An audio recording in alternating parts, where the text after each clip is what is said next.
Ooh. What'd you say, Gabby? Speak on it, Gabs. We never start a podcast. He's like, hold on, one more hit. Gotcha. Drugs come first. Sometimes that's necessary. Look, what it do? Snackers, Snackettes, Snack X's. Your boy Gage is here with the entire admin crew, hanging out, spending some time. So, of course, Marcus, the Trinidadian G. What does that say? The unpredictable kaiju. Yep. I get it because Godzilla's in the background. It It's that is. 87 Nailed it. Godzilla in the background. I can see this from here. I almost asked you before we got started, why is there a Godzilla in your background? I mean, it also. Oh, okay. Godzilla. Okay, we're going. Nice. We're all in. Yep. We have Frosty. That's me. Oh, okay. Just, hey, Hi. It is. just Frosty. Not unpredictable, not just Frosty. We have Gabby the heart. Gabby the heart. I like hearts. There's a little heart. The Yeah, plushy that's queen. Plushy queen. Yeah. Don't look back there. There's nothing there. Totally not anything. Right. there. Not one of those is a stuffed animal. Not No. one. Don't look. No. Just don't look. Could be the plushy king too. You There's could be only over 200 Pokemon plushies behind me. It's no big deal. both. Are you? Wow. You know what? I'll save it for later.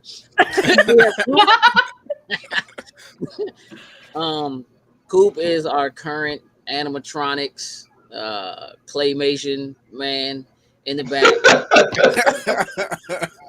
our movie What's going on, buff. everyone? And then of course Noah, just Noah the everything. You know what I'm saying? Noah is. Noah the everything.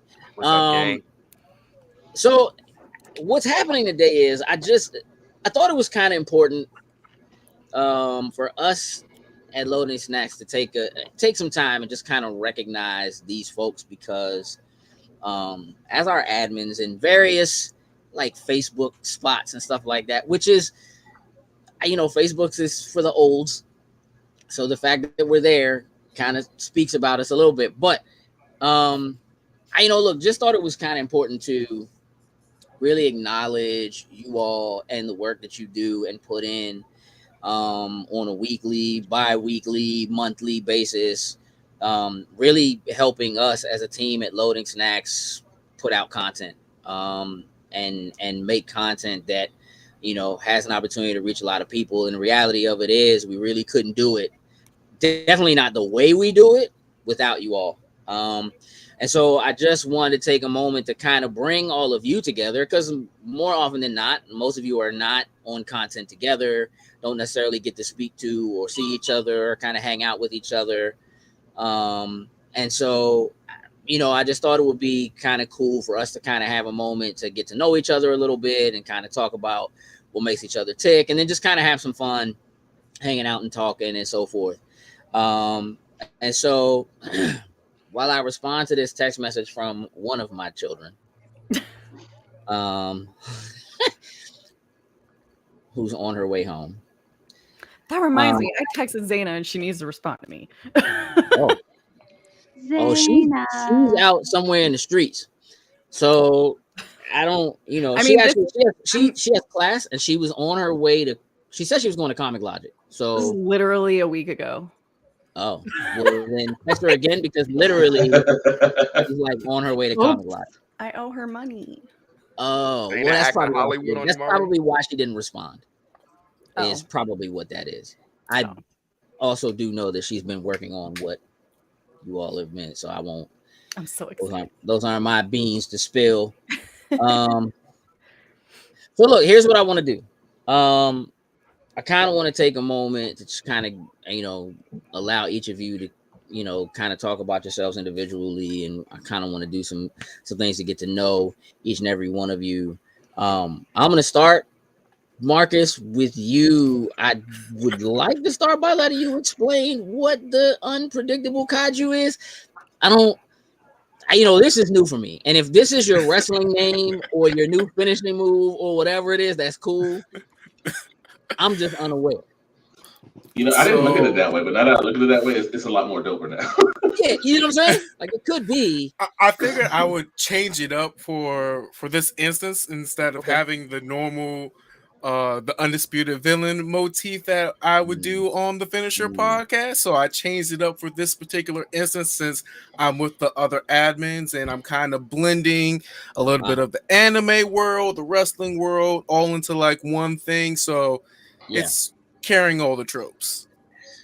Marcus, how long have I known you, Marcus? A long time. A long time. A long time. Since I was, you can't see it, but yay high. Yeah, it's close to the ground right now. Like you can't tell. It's like really low, real close to the ground. Me and Marissa, gotcha. Yeah, it's weird.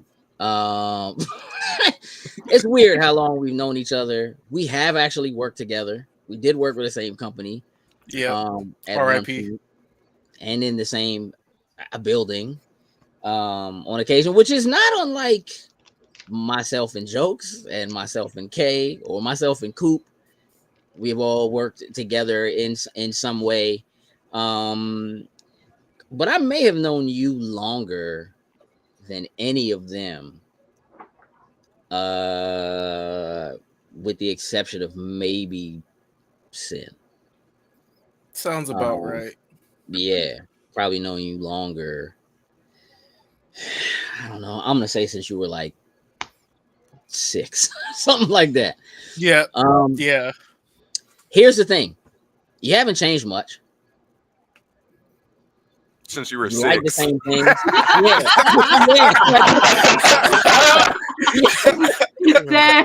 All right, Marcus. Still 6 in the inside. Eternal youth. I've been blessed. Eternal youth. A little too much youth.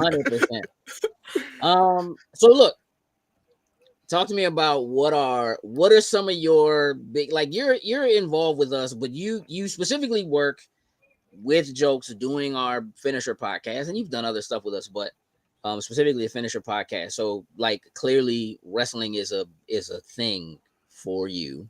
Always been a thing for you? Yeah, it's always been a thing. It was kind of like a very niche thing that I found from a group of my peers, like growing up, that it's like this is like a common thing as a way for me to like fit in. So it was like that, and then there was like music, and then like going deep down into like the tech world, and I'm into like this, and then how do I build this and those sort of things. But definitely wrestling was part of like my soul, like the beginning of like my social circles, as it became like anime and rock and hip hop and everything else that followed thereafter. Okay, so like wrestling was like your gateway, like it was the thing that kind of linked you to everything or everyone else. Yeah, sort of. Okay, that's what's up. I'm gonna circle back to you, Frosty. Mm-hmm. We've known each other for quite a while. We met through the we'll call it the convention circuit. Yep. If you will. RIP NovaCon. Well, not to that one. RIP to All Star. Well, I mean, that one is the con that shall not be named. Was a hell of You're a right. time. You're right. However, like I can't not give. There's a story there. I wouldn't know that one. There's definitely a story there. There's a story that we can't tell right here, though. But like, But here's the thing: I can't take away that NovaCon created it for myself personally, but also for Loading Snacks as a whole, like a lot of really important relationships, right? So it was the same for me, really. Yeah. I mean, it started with the comic shop, and then the con really set the rest of my life in motion. So yeah. You're a nerd. No. And, just saying. No. You're a goth nerd. What a goth nerd you are. Give me some background on you. Like, tell the folks here some background on like maybe some of your like nerdy beginnings or whatever that maybe we don't already know. Maybe Gabby knows. I know. I do. I became a nerd I started recognizing that I was a nerd in high school when I started dating my high school sweetheart and got heavily invested in World of Warcraft. That was Changed like your life. my life for years. Stinky WoW player. Yep, I have a Yes, horde you tattoo and everything. It's kind of crazy. Real Nice. deal. So that's where my nerd journey began. Started in high school. Now that's where you recognized it. Yeah. But now when you think back, did it exist before that? Yeah. It did. I didn't express it because I was teased. We've talked Yeah. about it, but I was teased heavily like through middle school and into high school. So I was like, I never knew like how to properly express myself and not care what other people thought about it until the end of high school. So Got it. yeah. Got it. I dig it. So let's just discuss the elephant in the room. How did Star Wars become a thing for you? So I saw one of the prequels. I can't even tell you which one it was when I was in middle school. I think that's when it came out in the theater. And then I didn't watch any of the other ones. I hadn't seen any of the originals, like none of them. And I think I watched them somewhere around high school age. And I wasn't totally obsessed with them then. But then I rewatched all of it and I was like, oh, this is incredible. Like, and it just continued to grow from there. Got it. Oh, yeah. And now I require a little bit of explanation. Why are you so dark side? Because it's more free. It's more freeing. Because like There it's are little- less rules to being a Sith. And the Jedi are corrupt in any way. So Got it. We don't like rules. nope. I want to use my power the way I want to use my power. Got it. Okay. I got it. Fair. I'm gonna flaunt it. You know what? I'm with it. I'm with it. We can't give you a heel turn because you're coming in as a heel. So Exactly. Yep. it's gonna be all right. Listen, we're gonna bounce a little bit. Coop, the animatronic man.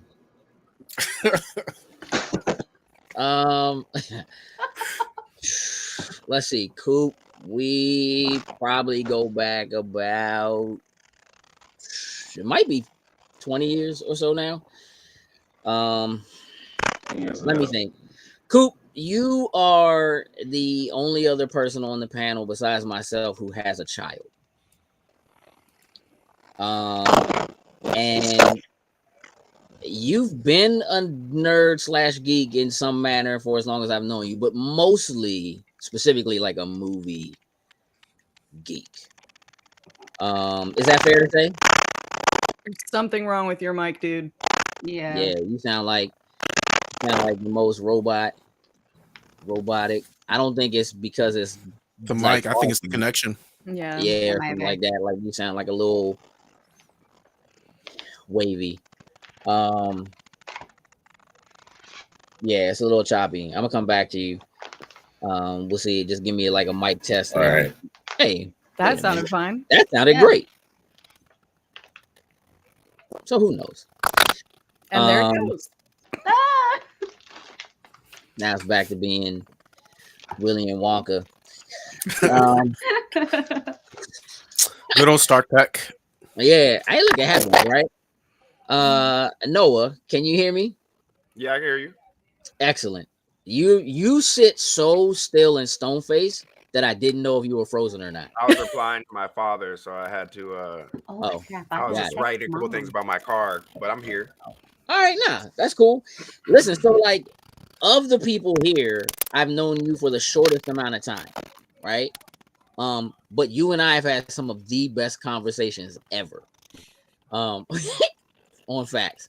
Tell me about like really where you feel like your kind of nerd or geek journey starts. Is it like a day one thing? Is it like a family thing? Where does it come from for you?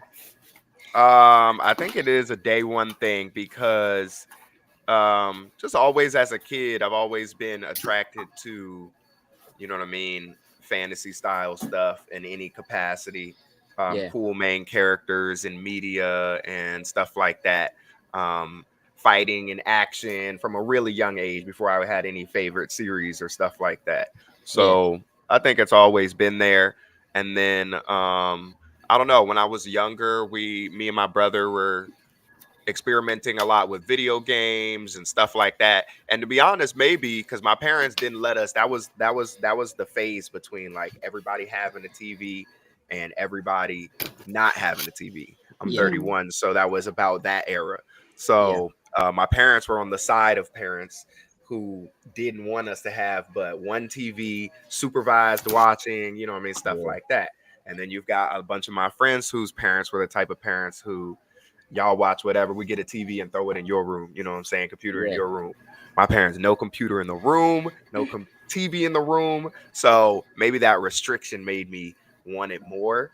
So when I finally got it, you know what I mean, I went crazy. I don't know. But I'm also kind of a little bit obsessive about my stuff. So anytime I get into something, I dive in hard. So I nerd out about everything. Can't relate. I skate. Not at all. I was thinking Gabby. I don't know. You got a pretty good Star Wars collection, so that's a dive in. What do you mean? No.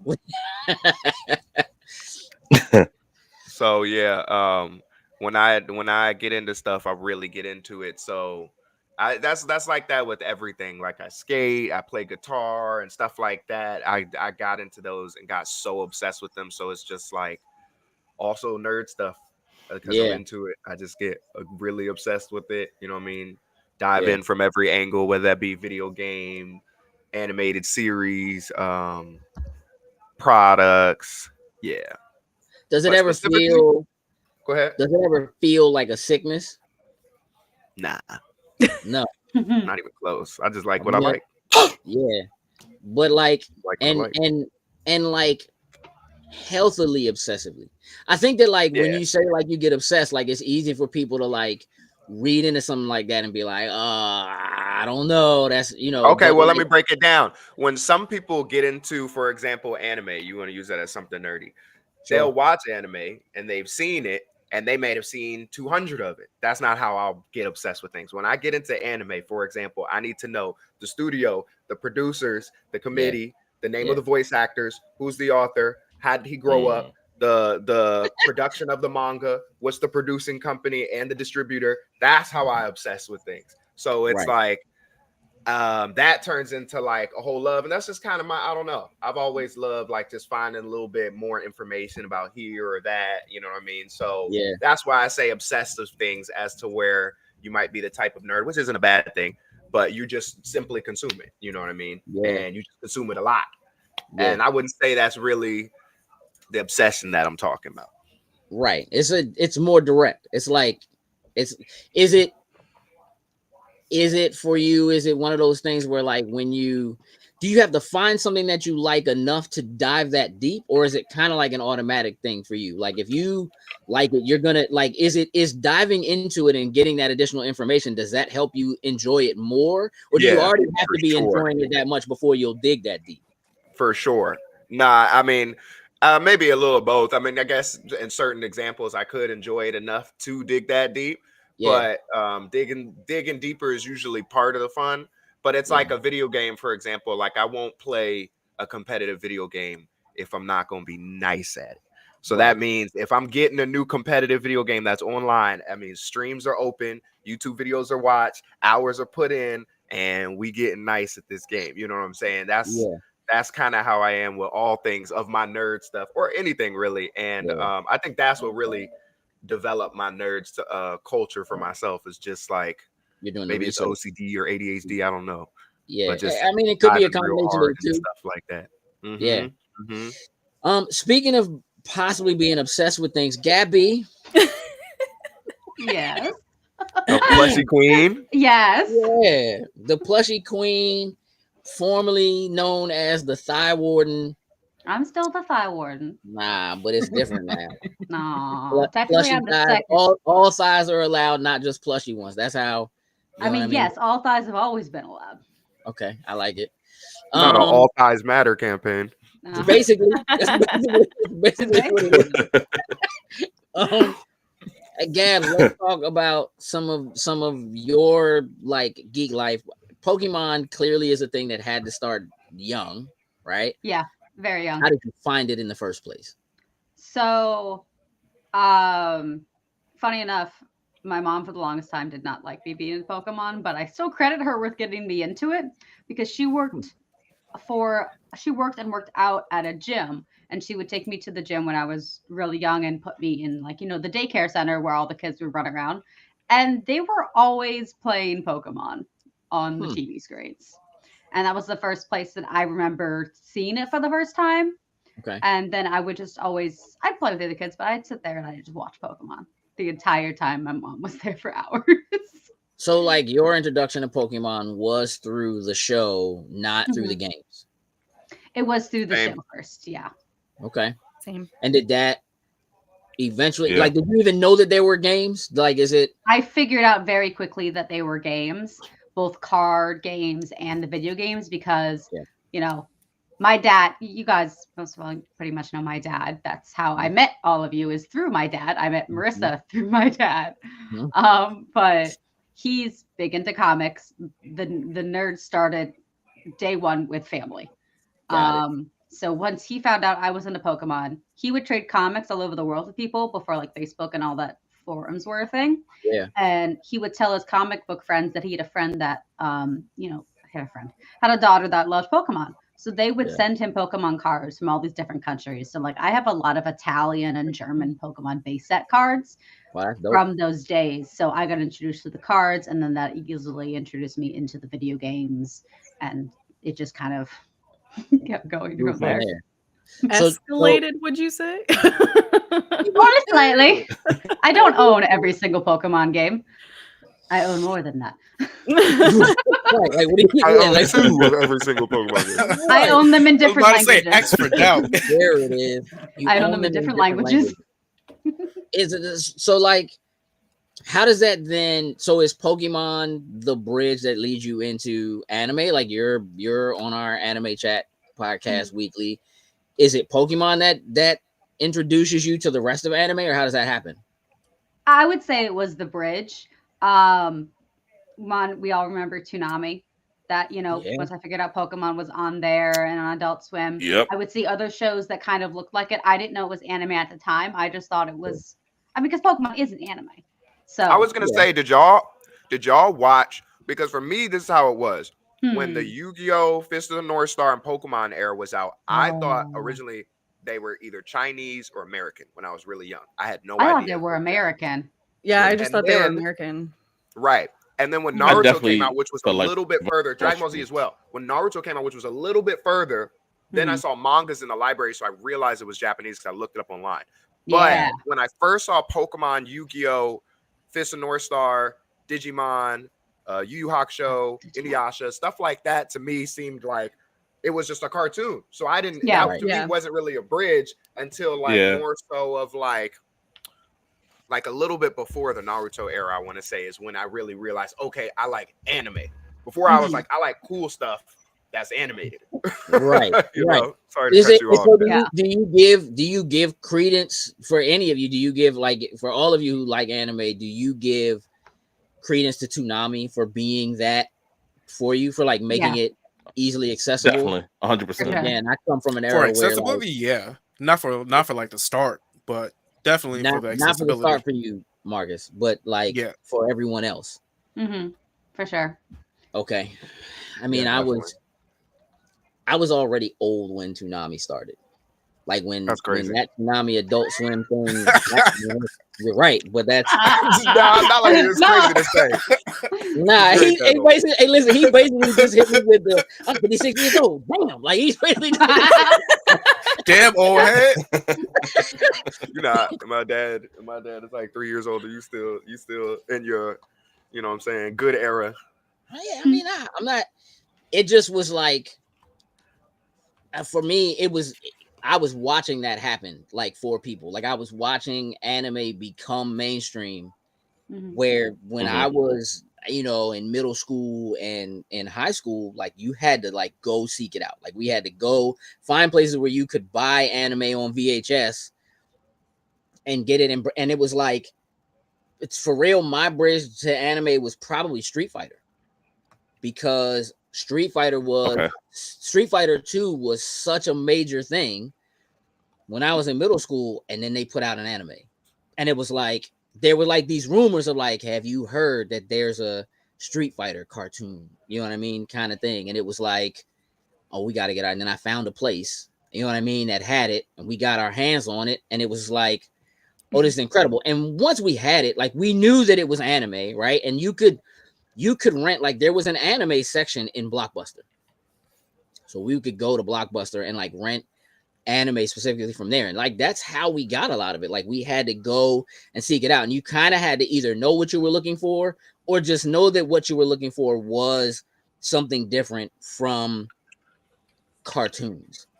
So I'm going to ask the question. Then I'm going to circle back to you, Coop, because I think we got your audio back. You got me now? You hear? Yeah, I can hear we you. hear you. You're a little wobbly, but yeah, I can hear you. How do we differentiate, as a panel, how do we differentiate between cartoons and anime? What constitutes the difference between the two? Is it just where it's made? It's Japanese animation. Japanese animation. is Anime just means cartoon. Mhm. Japanese Right. animation. So usually, if it's made in the style and culture of Japanese animation, then it is. So that's why, for example, a lot of people, which is fine, give Avatar: The Last Airbender the anime pass. Yep. Yeah. But it's not anime, and it No. was made in a similar fashion. So you could even argue, because a lot of Korean studios made it, and a lot of anime get outsourced to Korean animation studios. So you could a even lot of argue, American, but most American animation is outsourced to Korean. You know what I mean? Like, a lot of that is standard, just because of the way they work and what it costs and so forth.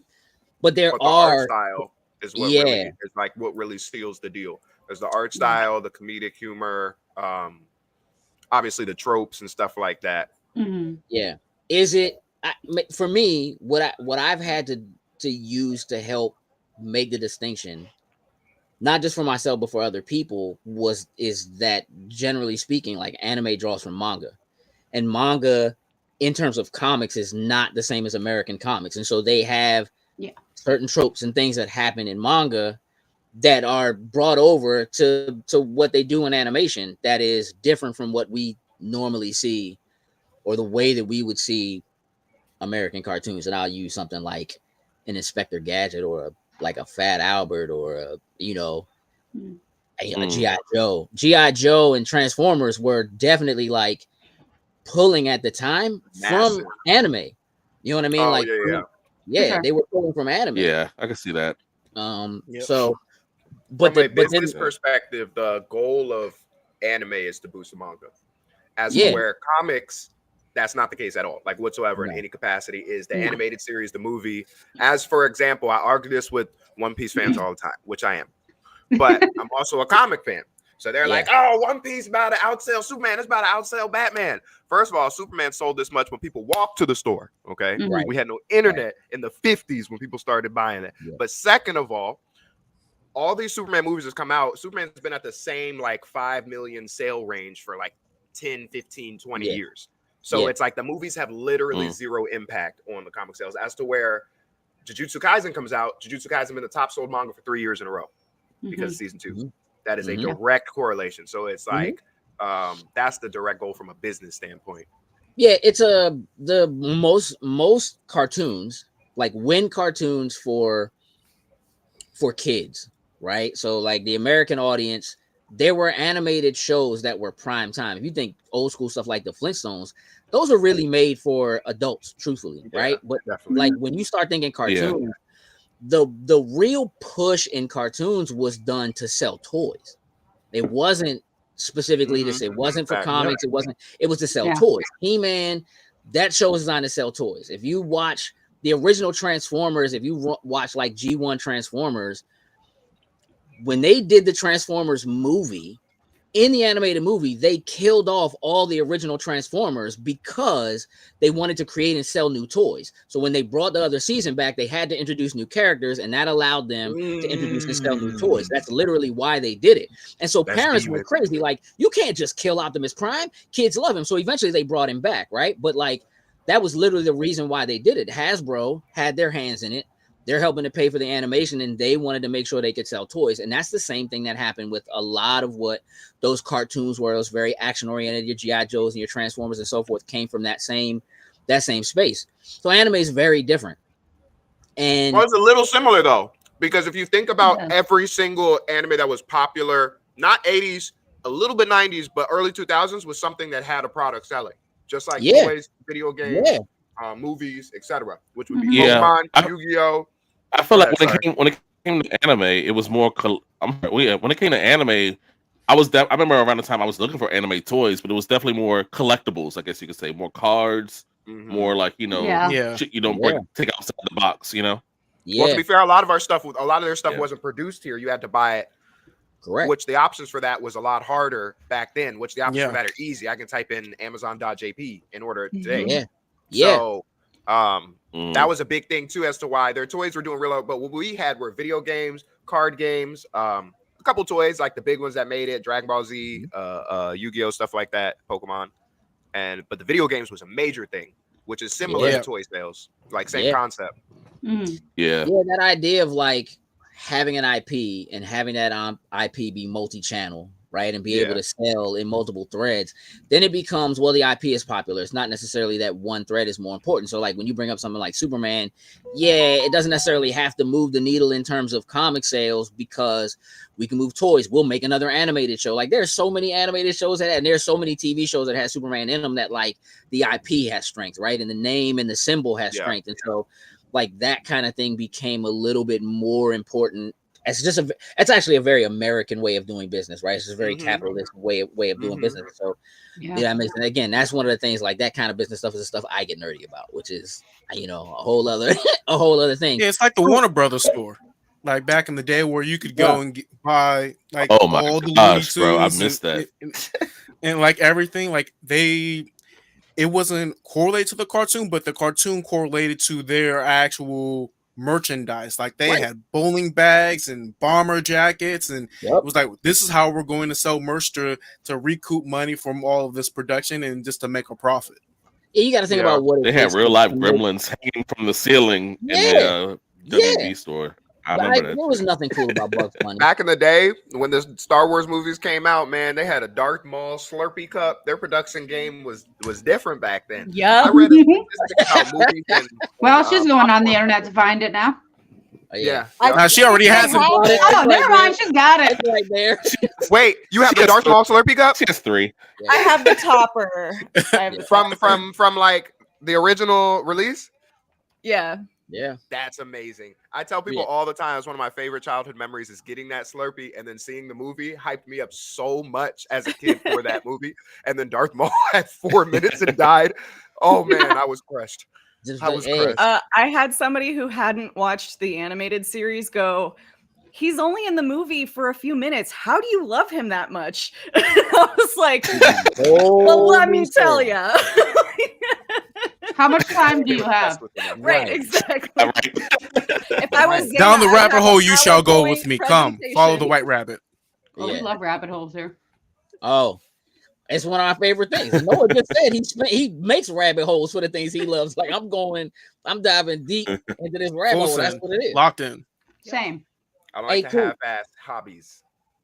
Are you yes, sir. Are you you're for a long time you were just like our movie guy, our movie guru. You watch more movies. You watch more bad movies. I do. Cause you just watch movies. What is it? Why? What is it? What is it about movies for you? What is it? Why is that? It's definitely a childhood thing. When I got home from school, my father would always get off early, and he would like, let's just go to the movies, and it was just kind of always a thing. And it was funny because at the time I was never really following what was coming out in the theaters unless it was like really in my range, like a Space Jam or a Mortal Kombat or something like that. Sure. But he would just take me to see random movies, you know, and I don't know. And then I was so hyped to see the movie again. I had to get it on VHS. I had to get it on DVD, you know. So it was just always one of those things that just, you know, comfort me, I guess you could say. When do you remember specifically notating like whether something you felt like would be worth seeing because it had a certain actor in it or actress in it? Jim Carrey. It's always been Jim Carrey. Ooh, the GOAT. Really? Yeah. Like It's Ace always been Jim Ventura? Carrey. That's actually a good Ace point. Ventura, The Mask, The Mask, Ooh, the yeah. mask, yeah. Ace Ventura, The Mask, Dumb and Dumber. And then at one point, I didn't know this was the same dude. I was like, oh shit, this is the same guy in all these movies. Like, and I think that's what did it for me for real. Like Eternal Sunshine. He has joints like Truman Show. Oh, yeah. Truman Show, even Liar, Liar? what was it? The number 23. Liar, Liar. Yeah. Liar, Liar. Number yeah. 23. Father, Yeah. I'm not alone. I Number forgot 23. Not about alone. 23. I'm not alone. Yeah. Yeah, nah. He actually does have a now, did you get introduced to Jim Carrey from In Living Color? It was definitely around, of course, because I mean I was a kid, Yeah. but I didn't really. I watched Living Color like when I wasn't supposed to with my just clips here and there, but Yeah. it was really the movies that stuck out for me more than anything. You know. Got it. Okay. But yeah, Fire Marshal Bill was classic. You know. You kidding me? Let me show you something. Yeah, real talk. All right, so because we're on movies right now, I want to go around and find out if you can remember. I'm gonna start with you, Coop. What's the first rated R movie you remember seeing in the theater, and how old were you when you saw it? Oh shit. Rated R. I'm gonna have to say. I'm gonna have to say Payback with Mel Gibson. Really? I'm gonna go ill, but all right. Yes. How old were you? Yes. Yes. I can't even tell you, but I remember my cousin. She had like a little birthday party, and they were going to see the movie Jawbreaker. Right? Yep. Jawbreaker. They want to go see Jawbreaker. Yeah, and I was just not into it. I just didn't want to see it. So I literally hopped in my other cousin to see Payback, and I was like, "Oh yeah, this is more on my speed. I want to. This is it for me." That was what you wanted. Frosty, you had an epiphany. Yeah. Wait, I'm trying to remember. You said in the theater? Yeah. Okay, never mind then. Because the first R-rated movie I saw was one of the Chucky movies when I was in second grade.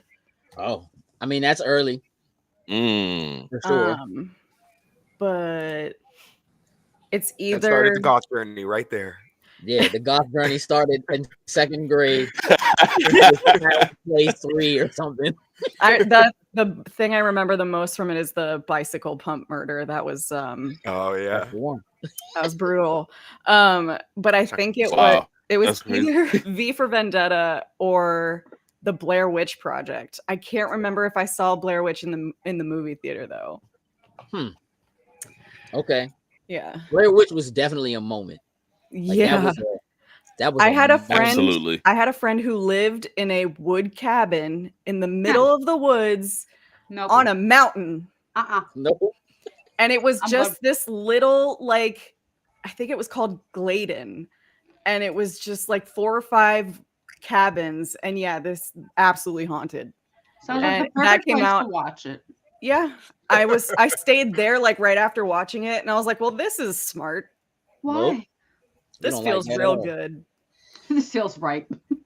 Gabby, do you remember what the first rated R movie was you saw? I don't think I've seen a rated R movie in theaters. I don't go to many movies. Gabby, I don't we really literally watch saw a many rated R movies. movie in theaters together.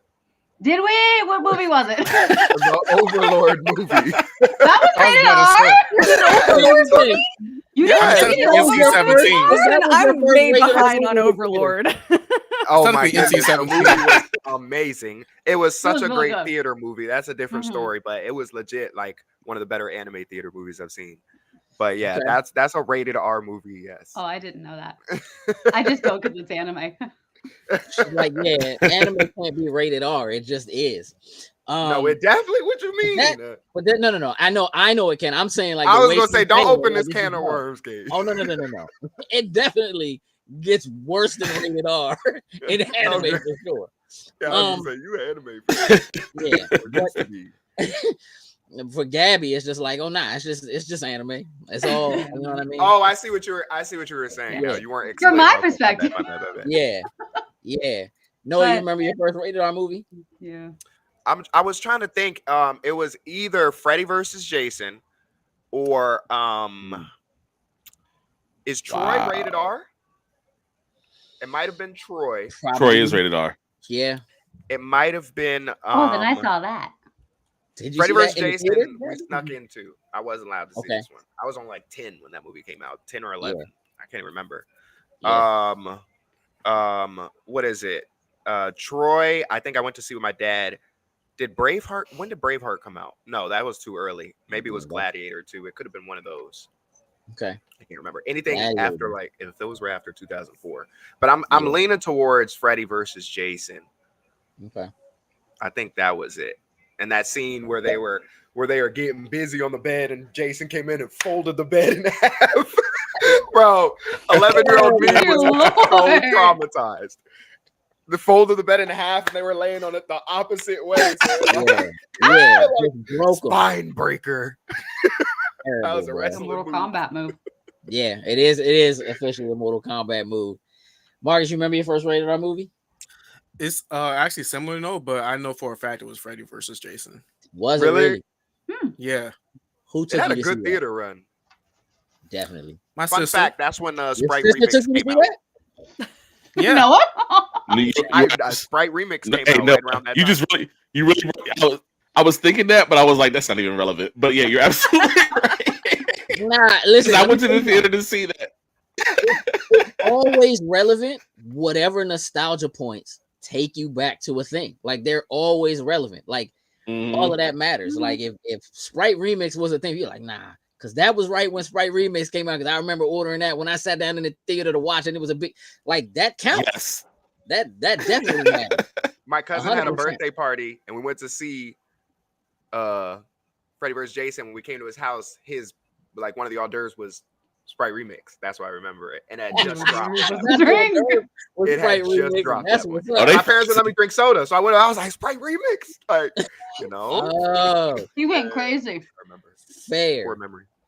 Yeah, you probably had. That's always the best feeling when there's a snack that you're not supposed to have and someone else has it. You're like, oh, And your cousin has it. Everybody had that cousin that had the better Right. snacks. Yeah. Everyone had that, or the better video games or whatever. Yeah. That's how it was supposed to be. Yeah. You know what I mean? Man, okay. Cool. What We're about gonna- you? Yes, sir. Oh, what's my? Oh yeah, Gage. What about Yeah, you? what about you? My first Oh, rated yeah. R movie was RoboCop, RoboCop.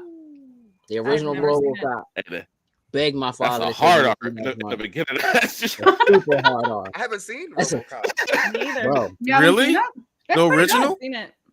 That joint I is haven't a. seen it. the That's before my time. first 15 Like- minutes is crazy. Let me tell you Are something. a movie that I've seen that you haven't seen. What is this? I guarantee you, Does you've everybody seen like a lot it? more. Your Oh. dad, like, guaranteed showed you more movies than my Oh, dad yeah, did. probably. I did watch a lot of Godzilla. And And I had Monty never, I've Python. never seen the original. Like, I've only What? the new ones. In Yep. black Man. and white without the American dub. Coming over to Then my I'd parents' recommend. house. So that's Gojira. See, all your Oh. parents were cool, man. I have it. On VHS, DVD, I have it.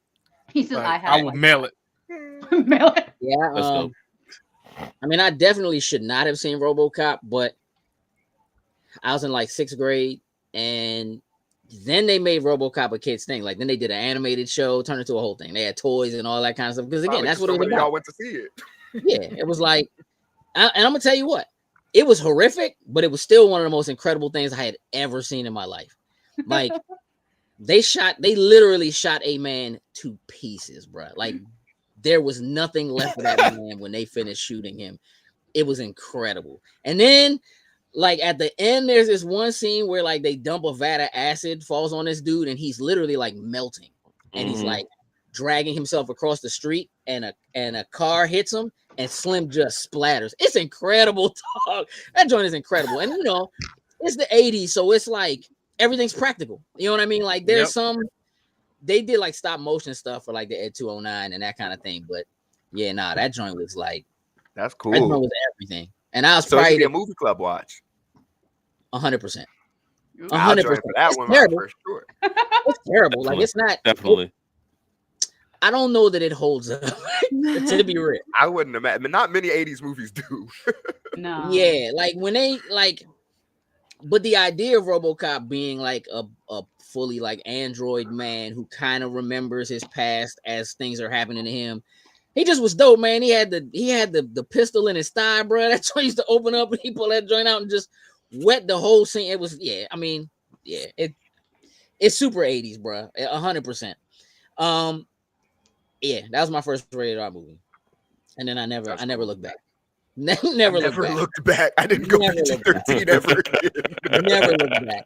Followed that joint up with like Terminator 2 Judgment Day. Like I never looked back. It was just like constantly. That's what I was doing. Terminator might have been one too, but nah, I don't think there was any Terminator that came out. I remember watching Terminator. Salvation first came out at Terminator- some point. I saw on beta at home, which is again I'm old, but I remember there's a big gap between Terminator 2 and Terminator 3. It's almost like a 10-year gap between those two. Yeah. But I remember going to the theater to see the third one. Yeah. I was gonna say one came out when I was a kid, but most of them came out before I was like sentient. Exactly. Yes. Yeah. Sentient. I want to let's talk again. We're gonna do some we're still in the like getting to know each other phase, and then we're gonna kind of mess around and play some games. But I kind of want to go around the horn and kind of about people's musical tastes and things like that. So, Marcus, I'm gonna start with you. What are some of your favorite do you listen to music? I assume you do because you brought it up and you said something and I don't mean like wrestling intros. I mean like like actual music. Yeah. What are your what are some of your favorites? I feel like wrestling intros is a music. No, that's jokes. That's a jokes thing. That's not a me thing. 100%. It's like they all come from different genres, but music, I mean, wrestling intros still is a genre. Yeah, exactly. Yeah, what are some of your favorite genres? I would say one of my favorites is probably soca, which is basically Trinidadian reggaeton. So it's its own genre. That was like one of the very few genres that I first started listening to growing up, and then it was a little like jazzy in between like the Kenny G type of thing, and then transition into like Linkin Park and 3 Days Grace and Eminem and Jay-Z, Nas, just going down different various lanes of genres. So some of everything, basically. Yeah, a little bit of everything, but primarily soca, rock or alternative rock and hip hop rap. Okay, primarily. Nice. I'll listen to anything but country. We all know this. She likes it. Country's trash. But my go-to is hard. Hey, no, look, don't do it because Frosty, I'm gonna send you a country song and let me know if you like it. No, I literally will leave a building if country comes on. I will leave the building. He's done it. We've witnessed this multiple times. Yeah, it's real bad. I'm kind of with you, Frosty. I'm kind of with you on that. One day when Frosty's drunk, couple shots in, Morgan Wallen's gonna come on the radio like, last night we heard the liquor talk. Even when she's drunk, she gets her ass up and leaves the karaoke room, and we're all just like, it's actually worse. It's actually so. Is country like your Subway? Like you just don't? No. Country is her Burger King. Oh, that's that's a better comparison. Burger King is pretty poop, so that's a good. You don't bang with Burger King at all. Good comparison. That's my most popular TikTok. It is. Your only TikTok. I have two. Oh, yes, I have Wait, was that during one of those streams that you were doing and you had to eat Burger King for like one time? There was a charity stream where I did eat Burger King once, but Gage, I remember those days. Gage threatened to send me Burger King, and I told him, I was like, if you send me Burger King, I will throw it in the trash, straight into the trash. So he sent me Burger King. It got delivered to my door, and I pulled my phone out and I was like, watch this happen. And I recorded myself picking the bag up from my porch, walking up my staircase, and putting it straight into the trash can. I was there. Put it on TikTok. I was behind the scenes of the TikTok. I'm a Karen, and there are people starving across the globe, and I'm the so worst mad at her. ever. So mad. And I was at her. like, did you order food to the starving people in Africa? Like, are you really coming for me on this? Like, it was really.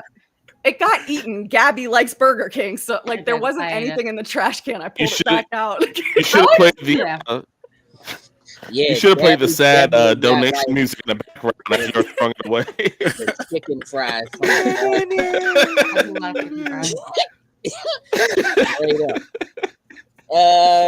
Gabby, what are your musical tastes? To be honest, I'm not extremely picky with music.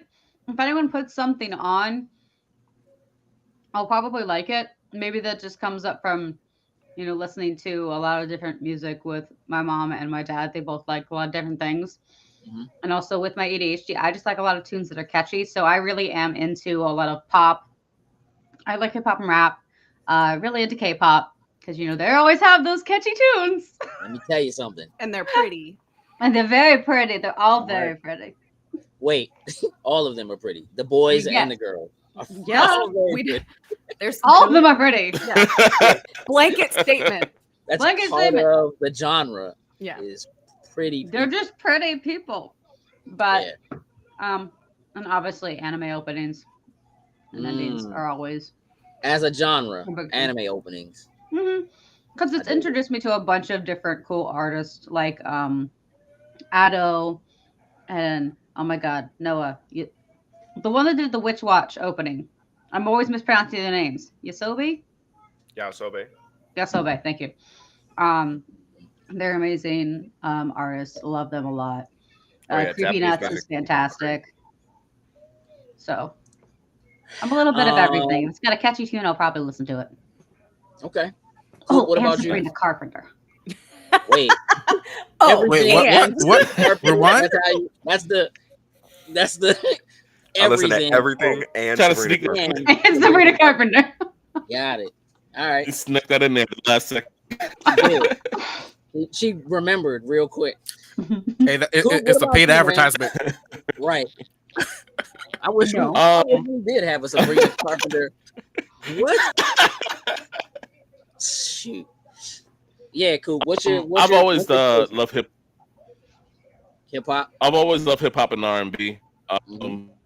It's always been a thing. I kind of rap. Try to. Yeah, I know. I have a lot of you rapping somewhere. I know. I do. But yeah, I definitely love rock music too. Linkin Park, introduced me to rock music. But I love more than anything. What I always know is My Chemical Romance. Like that's just the Black Parade. I can listen to that album almost every day, to be honest with you. Okay. That first key, ding, sets you off. Like, yes. That's like top of your list. Top recommendation. Yeah. Okay. My Chemical Romance. Okay, I'm with it. Noah, what about you? Yeah. What about Paramore, Coop? Hey. Oh yeah. I love Paramore. That's good. Love Paramore. Yeah. Just had to throw her in there. Mine is I was gonna say, Coop, you weren't introduced to Paramore through rap, were you? Like your introduction to Hayley Williams did not come from rap. No. I'm just making sure that wasn't because for a lot of people it was like that introduction. I can really use a wish right now. Like that's what people knew. Like people who did not know Paramore. No, like I found can her. see that. I can see that. But no, I was definitely listening to her before that one record. That Okay. B.O.B. Yeah. Record. Yeah. Was it Airplanes? Yeah. Yep. Yeah. Yeah. Okay. Yeah. Noah, yourself? Mine were my favorite genre changes all the time. I do music, so I'm pretty much into whatever. Like I listen, like for example, my favorite genres this year are probably like Japanese music, country, and probably rock are my favorite Settle down, genres Mark. this year. Okay. And What that changes all the tends to time. But I'd say, what influences your swing from like well, favorite right now genres? hip hop stinks. So and recently hip hop is stinks right now. Like It It's- sucks. it's so bad right now. There's not a lot of good options, and there's a lot of great R&B coming out. So I do listen to a lot of R&B. There's a lot of cool rock bands. One of my favorites is Portugal the Man, so I'm always Yeah. listening to them. Okay. As well Nice. as I've never really like been a huge fan of country, but like I said, I'll give anything a shot just because learning to play guitar, learning to sing and stuff like that. I just did so many classical, anything musical. And this year I discovered Morgan Wallen, who is insane. Mhm. He's so good. And I literally have I made a playlist called Country. It's like 25 Morgan Wallen songs. I will. I mean- I can send you some stuff that like. But also, I actually do because my parents really love country, so I grew up listening to it. I hated it when I was younger, and so a lot of them I've grown to appreciate. But when I was younger, it was everything. Kind of like Coop said, Linkin Park was a lot of what introduced me to rock, or like more, I guess, mainstream rock because I knew about a little bit of the older stuff. Yeah. And then what got me a little bit more into rock was I skated when I was I still skate, but I skated a lot when I was younger. And the Vans Warped Tour did this competition to skate the half pipe during the concert. Yeah. So that's the only reason I went. I didn't like metal or punk or anything when I went. So I went. I remember one year I'm on the top of the half pipe, and all of a sudden August Burn Red comes on behind me, and it's just and the 808 drops, and I'm like, hold on. Wait a minute. Like, what is? I'm like, this kind of crazy. Hold on. So from that year, I became an insane metalhead. That was a great opportunity. Skating the Warped Tour. I actually got to meet Paramore, Trav McCoy, so many different people. Skating that ramp. That was a really cool opportunity, and it got me hooked on metal, rock, stuff like that. Especially before Warped Tour came more different genres. And then for a long time, that's what I was listening to. And then the more as my upper teenage years came, I was doing more music. So it spread out. So really anything. But I'd say I couldn't even pinpoint what an overall favorite is. Probably R&B would be my overall favorite genre. Yeah. Probably R&B. I dig it. Something that has some singing in it. Okay. Like some good singing. Like some solid vocals. Yeah, I do.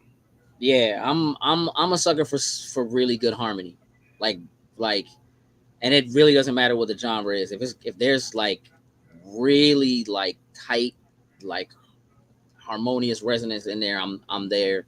Okay. I did music for a long time, and I played instruments growing up, and but a lot of my again, like growing up in the 80s radio was less segmented than a lot of radio is now. So you kind of got mixes of some of everything on the radio. There was a lot of pop, but there was rock mixed in with it, and there was R&B mixed in with it. And then like as hip hop was becoming mainstream enough to be on the radio, like that was getting mixed in with it. And so it was all kind of some of everything. And so that informed a lot of my preferences and what I like. But then like again in playing instruments, I got introduced to like jazz and got introduced to like, so I really like a lot of really solid jazz, some instrumental stuff. It really is just about what my mood is. And so I could listen to some of anything across the board. It doesn't really matter for me. I like some of everything. So but then I worked in a music store, and then that kind of changed everything because I had so much more that'll access. do it. You know what I mean? To stuff that otherwise I wouldn't have listened to. You know what I mean, or whatever. So, yeah, that created a lot of it for me too. All right, so look, what are some of your favorite ways to escape? You know, a lot of times with us doing stuff and kind of living in this pop culture world, right? A lot of times we use, you know, the stuff that we find in pop culture to kind of be a way for us to get away or kind of lose ourselves in somewhere else or whatever. So what are some of our favorite escapes? Like, I think everybody here is a gamer in some manner, right? Yeah. Yeah. Who are my readers?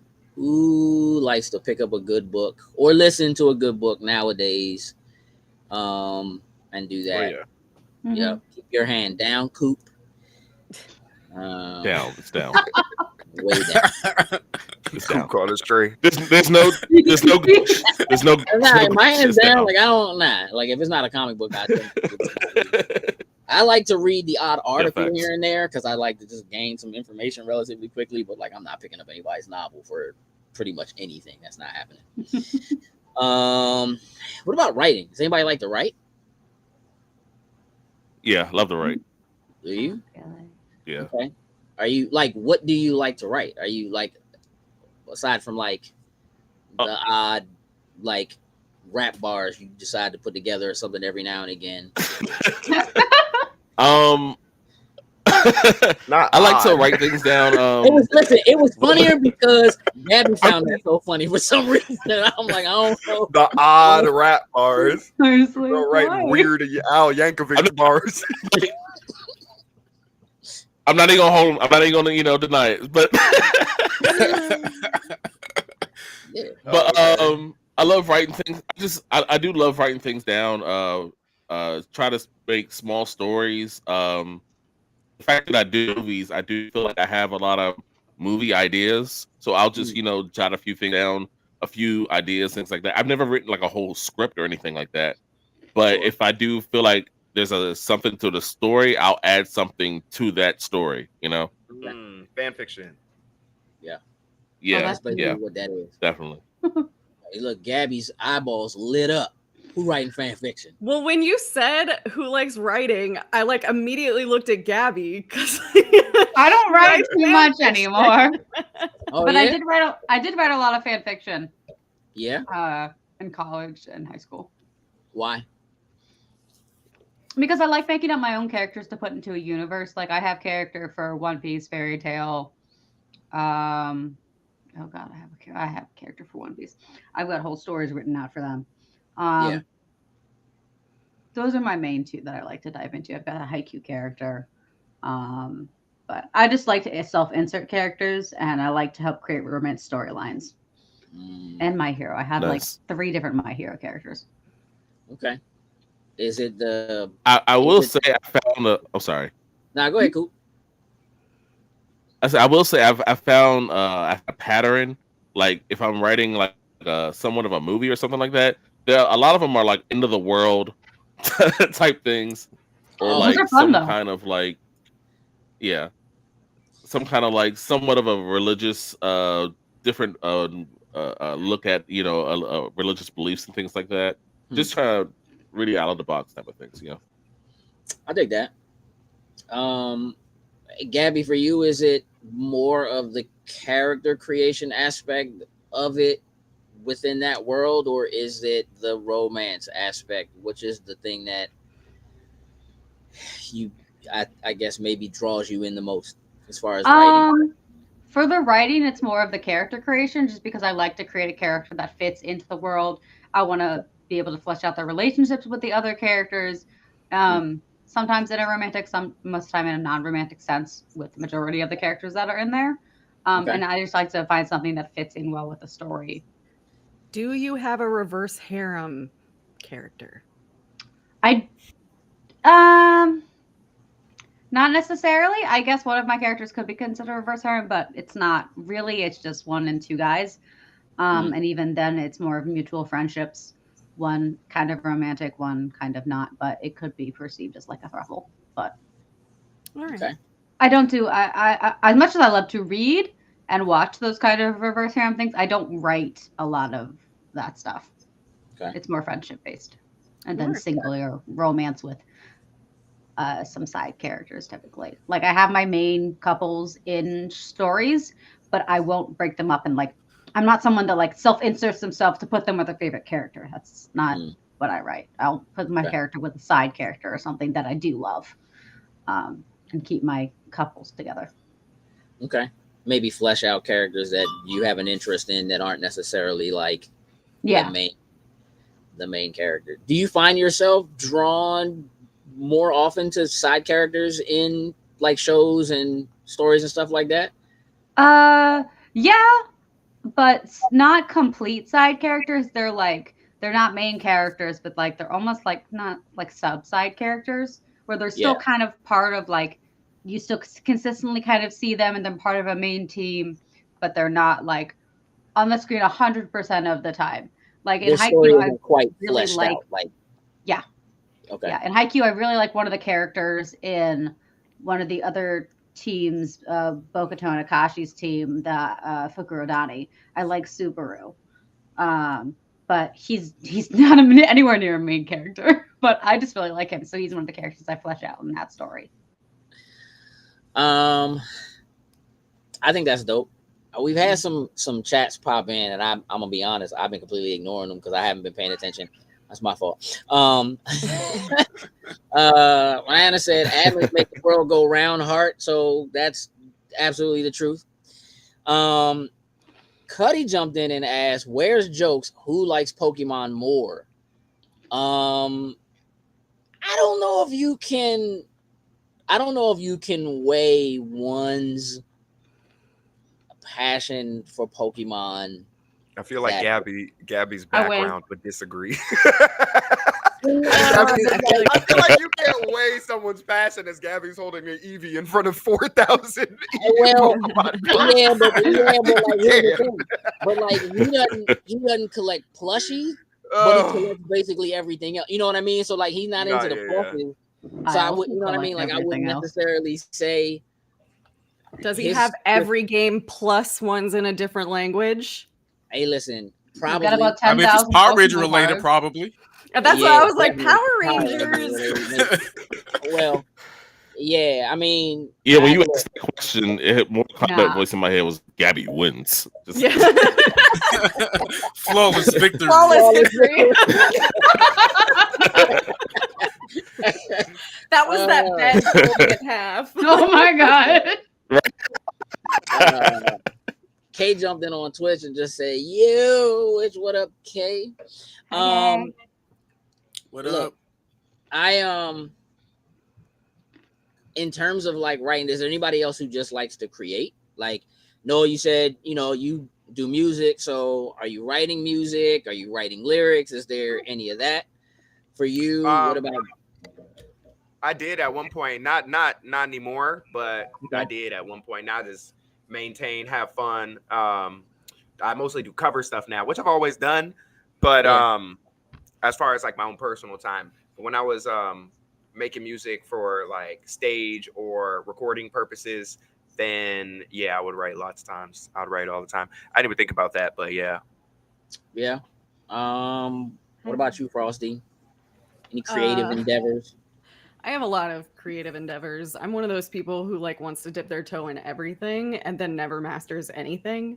So I sew, I paint, I've done clay. My biggest thing is building, so like Legos and book nooks.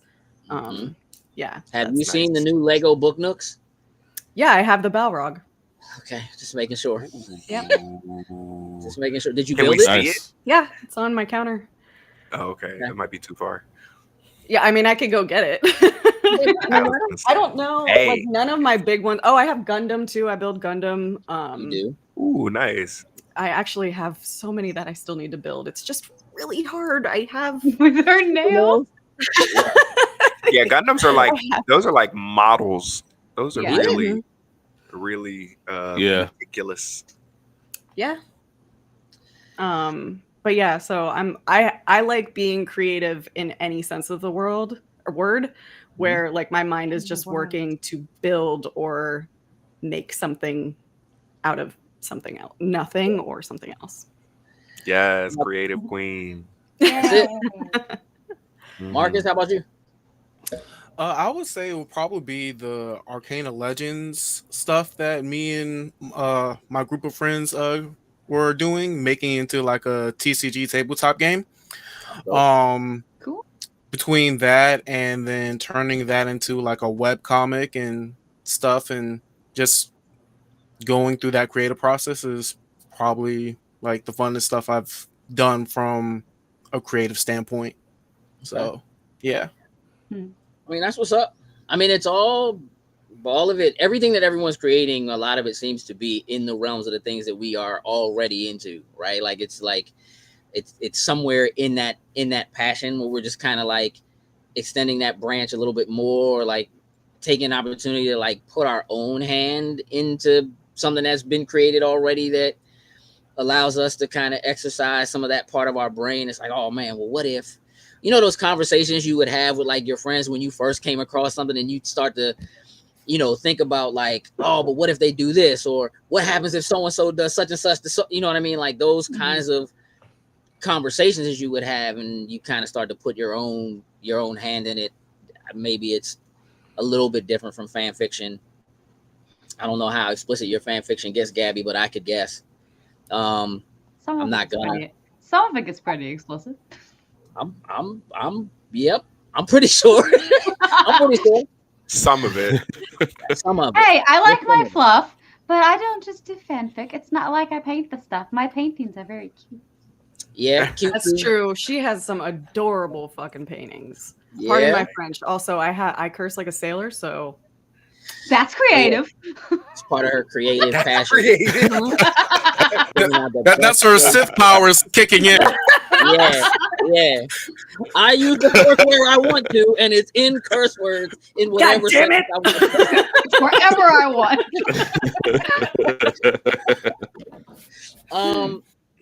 Hey, Coop, do you prefer sci-fi or fantasy? Sci-fi. Sci-fi, all the way. Yeah, all the way. Why? To be honest with you, I think the fantasy stuff came in kind of late, you know, and I guess the sci-fi thing is just something I kind of grew up with more. Okay. So I'll take sci-fi over fantasy any day, honestly. What about you, Gabby? I am definitely more of a fantasy girl. That's for sure. While I do love sci-fi, and I grew up on, you know, Sci-Fi Channel bad movies, like who doesn't love Sharknado and, you know, Tarantula versus Anaconda or other things. Like that's some good stuff right there. Fantasy has always just been a lot more not actually, I want to say fantasy is a little more creative because you can do a lot more with fantasy than you can with sci-fi, I think, personally. But I mean, that's just my viewpoint, and I love fantasy. A lot of things I watch, magical, mystical powers. Who doesn't love those that? Those are the worlds you would prefer to be in. For sure. Fair to say? 100%. Okay. Kaiju, sci-fi or fantasy? Sci-fi. Sci-fi. Easy. Like you ain't even Easy. no hesitation. It's all sci-fi. All sci-fi. Lasers. Yep. Okay. Lasers. I want sharks to freaking laser beams on their head, man. Got it. Are comic movies sci-fi or fantasy? You said our comic movie, sci-fi or fantasy? Depends on the comic, doesn't That's a difficult one. It does. It does depend on the comic, I would say. So are you talking like MCU specifically? We could say MCU. You could say that and DC. Fantasy. Well, here's the thing. I feel like it's more fantasy. I feel like it's more I think it's both. Even though it involves a lot It of has sci-fi. it has elements of both, but overall, it's fantasy. fantasy. Yeah, I feel like it is too. Yeah. Yeah. You got super pure mutants. Of course, it's fantasy. Yeah, I mean, look, if you take just Iron Man, right? I would say that Iron Man is sci-fi. Yes. Right? But like Right. not everyone that Iron Man fights technically is science. You know what I mean? Is science fiction based, but you like Doctor Strange lives down the street from him. You know what I'm saying? And he's also in that world because like Dragon Ball Z is anime, but you got the androids. You know what I mean? Right. And it's like, you know, they're in that universe. Every fantasy universe in modern day, I feel like got a robot type stuff somewhere. Yeah. You know what I mean? Somewhere in there. Yeah, like if you look at like Creature Commandos, DC, like they got G.I. Robot. You know what I mean? And so like, but it's G.I. Robot with like the Bride of Frankenstein, and you know, so like again, which also Frankenstein is sci-fi, but it's fantasy, right? Because you're talking about using science to bring something back to life. Yeah. But that then has like supernatural powers and abilities. Yeah. After being brought back to life. So yeah, I like mean, Guardians of the Galaxy seems like you could say those are like the movies themselves. I would be okay with calling them sci-fi. Yeah, movies. for sure. Yeah, like ones like those. Yeah. I think I will say that one of the things that I think is brilliant about comic books, and probably my favorite thing about the MCU as a franchise, is that different characters, different stories tell different types of genres. So like a lot of the Captain American films are along the lines of like political thriller / action, right?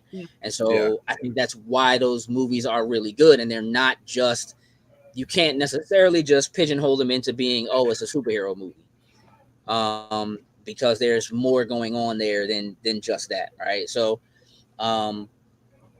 you know, but then you have ones that are like, you know, again, Guardians of the Galaxy is like a sci-fi space odyssey.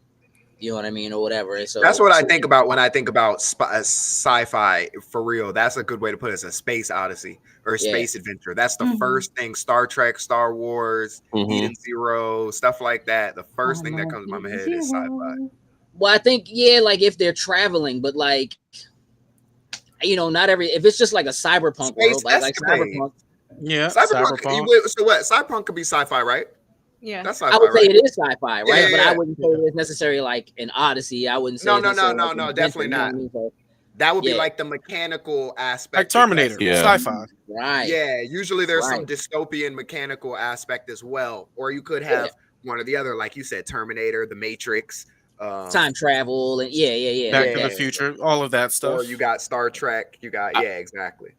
Yeah, it's Back to the Future. When you mentioned Guardians of the Galaxy, I was gonna say Back to the Future, which is like Coop's favorite.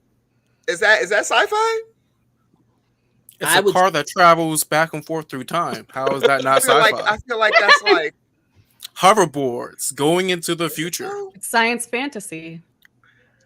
I mean, yeah, science fantasy sounds more accurate. That is the term that George Lucas has used to describe Star Wars. Star Wars. He never wanted it to be considered science fiction, but in order to like, it also wasn't a fantasy. Like there's elements of both, and the only reason midichlorians came into effect was to get it into certain places. So like he kind of uses the term science fantasy because it has elements of both, which a lot of the things we are discussing could definitely fit in that type of. Yeah, because when you mentioned Guardians of the Galaxy, I don't know. I look at that as both, like meshed in together. You know. Yeah, I do too. But that's go ahead. You have characters that have powers, right? Like Mantis has powers and abilities that aren't, you wouldn't call science based, so to speak. If you take Thor, fantastical, right? Thor will say they're aliens also. Aliens are very sci-fi. But they are. You're right, and aliens are sci-fi. Right. Sure. That's why I was like, I do feel the powers, but like in that scenario with Guardians of the Galaxy, they're traveling through alien worlds, so that feels like. Mantis isn't a powers or something like that. With like with like some innate ability that popped up somewhere. Or exactly. But it's that mix of things. If you take, I guess, the science of ships and space travel and so forth from Star Wars, and you mix it with the ability to force push someone or read someone's mind by tapping into something no one can see and technically nobody can really explain, that's very fantasy, right? And it is very swords and sorcery. So it's like taking a swords and sorcery kind of thing. There are people who basically have magic. You have people who have swords, who are basically your knights or knights of the round table kind of a thing. And you're putting it into a more futuristic with science, again, spaceships and travel and faster than light travel and that kind of thing all mashed up together. And so, yeah, I would think that science fantasy is a really solid term for it. Still, but at that point, what are we calling sci-fi? Because, like, what is a category? A category is just something that checks off enough boxes in one area to be called that thing. But it usually checks off boxes in a lot of areas. Actually, So Candace that's what Johnson I'm like- posted in the chat, iRobot, pure sci-fi. True. It is something that could potentially happen. Yeah. And I feel like that's a lot of what sci-fi, in my opinion, I feel like sci-fi could like eventually be realistic. Right now, it's not. It's not like people aren't scared of Terminator happening right now. Yeah, exactly. Hold on a second. Like, yeah. I mean, look, if you take Lord of the Rings is about as fantasy as it gets, right? Like, what are the scientific things about? About Lord of the Rings. There really is Dragons, right? RPG setting. Yeah, right. I mean, but yeah, if you take something like anything cyberpunk or anything like that, again, you're gonna have things that do mix the elements, but it's kind of like there are movies that are considered dramedies. They're a drama, but they're also a comedy, and you're always gonna have the intermixing of other things. It's the same thing that happens in music, right? Like at one point there was rock, but now there's soft rock, pop rock, alternative rock, country rock. There's hip hop, there's neo hip hop, there's all those kinds of things. Those genres get broken down as people kind of pull elements of other things that they enjoy and infuse them into other things that they enjoy, right? And so that's, I think, in a lot of ways, the beauty of being able to be into anything. And I guess there are people who are purists, you know what I'm saying, on one side or the other, but like, I don't know. I guess to have something like Star Wars means you kind of get to have the best of both worlds without having to choose, to some extent, right? Like, that's if I say, hey, Frosty, sci-fi or fantasy, and Frosty goes Star Wars, all right. Well, that argument went out the window. Yeah, it's fantasy, actually. Yeah, sure. For me, it's just pure fantasy, but I get both in Star Wars. So yeah. Do you? By the way, iRobot is one of Will Smith's sports movies. You want to mention sports movies? You prefer sports movies over sci-fi? I said, by the way, iRobot is one of Will Smith's worst movies. I thought he said sports movie. Wow, still a great movie. I enjoy it. Yeah, I mean, look. Nah, I'm just being picky. That's all. So if you were to rank them, I'd put it at the lower. If you were to rank them, yeah, it's probably at the bottom. Of that list. I would say After Earth is probably like one of his worst. Suicide Squad. That's bottom. That's bottom tier. Bottom one. That's bottom one. Nothing goes below that. Yeah, that's crazy. That's under the number list for real. Does anybody have a preference between animation versus live action? I prefer animation. I literally only watch animated stuff unless like it's like a really popular TV show. Like right now, I've got like Shogun, The Penguin, stuff lined up to catch up on, but all the time I'm watching pretty much animated stuff. I feel like right now I prefer it. You can get a lot more. 50-50. When you said live action, and by the way, after this, I'm probably gonna have to head out. But when you said live action, I'm thinking about all these live action remakes that they're doing. God, I hate those. For some reason, I when it comes to that, it's always the animation. But kind of like what you said, Noah, like some of the shows that are out now, definitely live action, like the Penguin, stuff like that. That Penguin joint is incredible, and indeed, having a preference is tricky, right? But like, I think I look to animation for something different than I generally look for in live action. And I think what happens is, like, now, again, when you talk about doing like the live action remakes and stuff, it's like you're trying to recreate in live action what you did in animation, and that always feels kind of half-hearted. You know what I mean, to some extent. So I wouldn't even necessarily count those. I think those are their own thing. When you try to take something that was animated and make it into something that was live action, I think is a totally different thing. I almost feel like it needs its own genre, in like a remake bucket of some sort that isn't. I think we need to stop. What is Dragon Ball Evolution for 3,000? Absolutely, you gotta. They would if they weren't making money. If they weren't working and they weren't making money, they'd stop doing it. But they're working.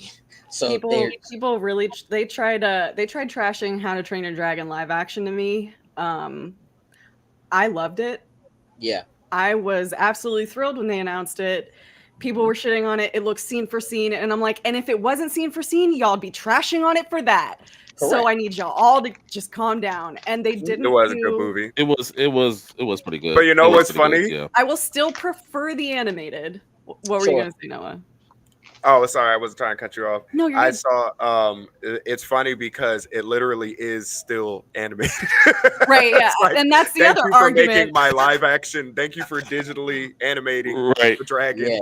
Again, Which is about Lion King. I'm going That to see a entire live movie action was of a animation. digitally animated. Yeah, so it's like I feel like that one was a pretty not easy one, but easy one for them because no, it was definitely easy because they did didn't follow use it like CG. kind of format. Yeah, they didn't use CG. They There's used one animated, thing in that like, live digital action that they deviated from that actually really upset me, but overall they stuck to it. So I was actually really happy about that remake. Like I was super excited. That movie in the animated version makes me cry. It makes me so happy. I absolutely love that movie so much. The second one is heartbreaking. Like I have so much emotion involved in those animated ones. And when they announced the live action, I was like, so I can almost imagine myself standing next to Toothless now. Heck yeah. Right. So I think that part of why you're seeing a lot of the live action remakes is for that very reason. Like when you start to think about what they do at theme parks and how they try to recreate those worlds and make them look like real enough in a way where like you feel like you're there, you feel like you're visiting it. I think that by recreating those things in a live action setting, quote unquote, right, and putting it on film in front of you, and now it becomes easier, and now you feel more inclined to like, I need to go to Disney and see blah blah blah. I need to go. Like the success of what Disney did when they put that entire Star Wars installation in changed everything because ruined a lot of stuff. but people, right? Like, I mean, look, you have people from different timelines and who shouldn't be together in certain places at the same time, you know, whatever. Like, you get all that, right? But like, go on TikTok or on Instagram right now and watch Megatron destroy people while they wait in line for like an hour to take a picture with the ugliest version of Megatron that's ever existed. But it's also the live action version of it, right? And people are lining up to see it and lining up to get told off or be made fun of or whatever. Like people's ability to see themselves in those worlds is so tied to what they see on screen that it helps to remove the barrier of disbelief. And so it's a marketing thing, you know what I mean, in a lot of ways. And so it's like, I want to go there. I need to ride that dragon. You know what I mean? Like it's just it's also it's I feel like they like you gave them a lot of credit, but I also feel like on the other end of the stick, they running out of ideas. And Hollywood doesn't have any bone left in it. Absolutely. But is a franchise and an IP that like Super Mario, right? I compare this to them on the anime podcast. Super Mario versus like Sonic.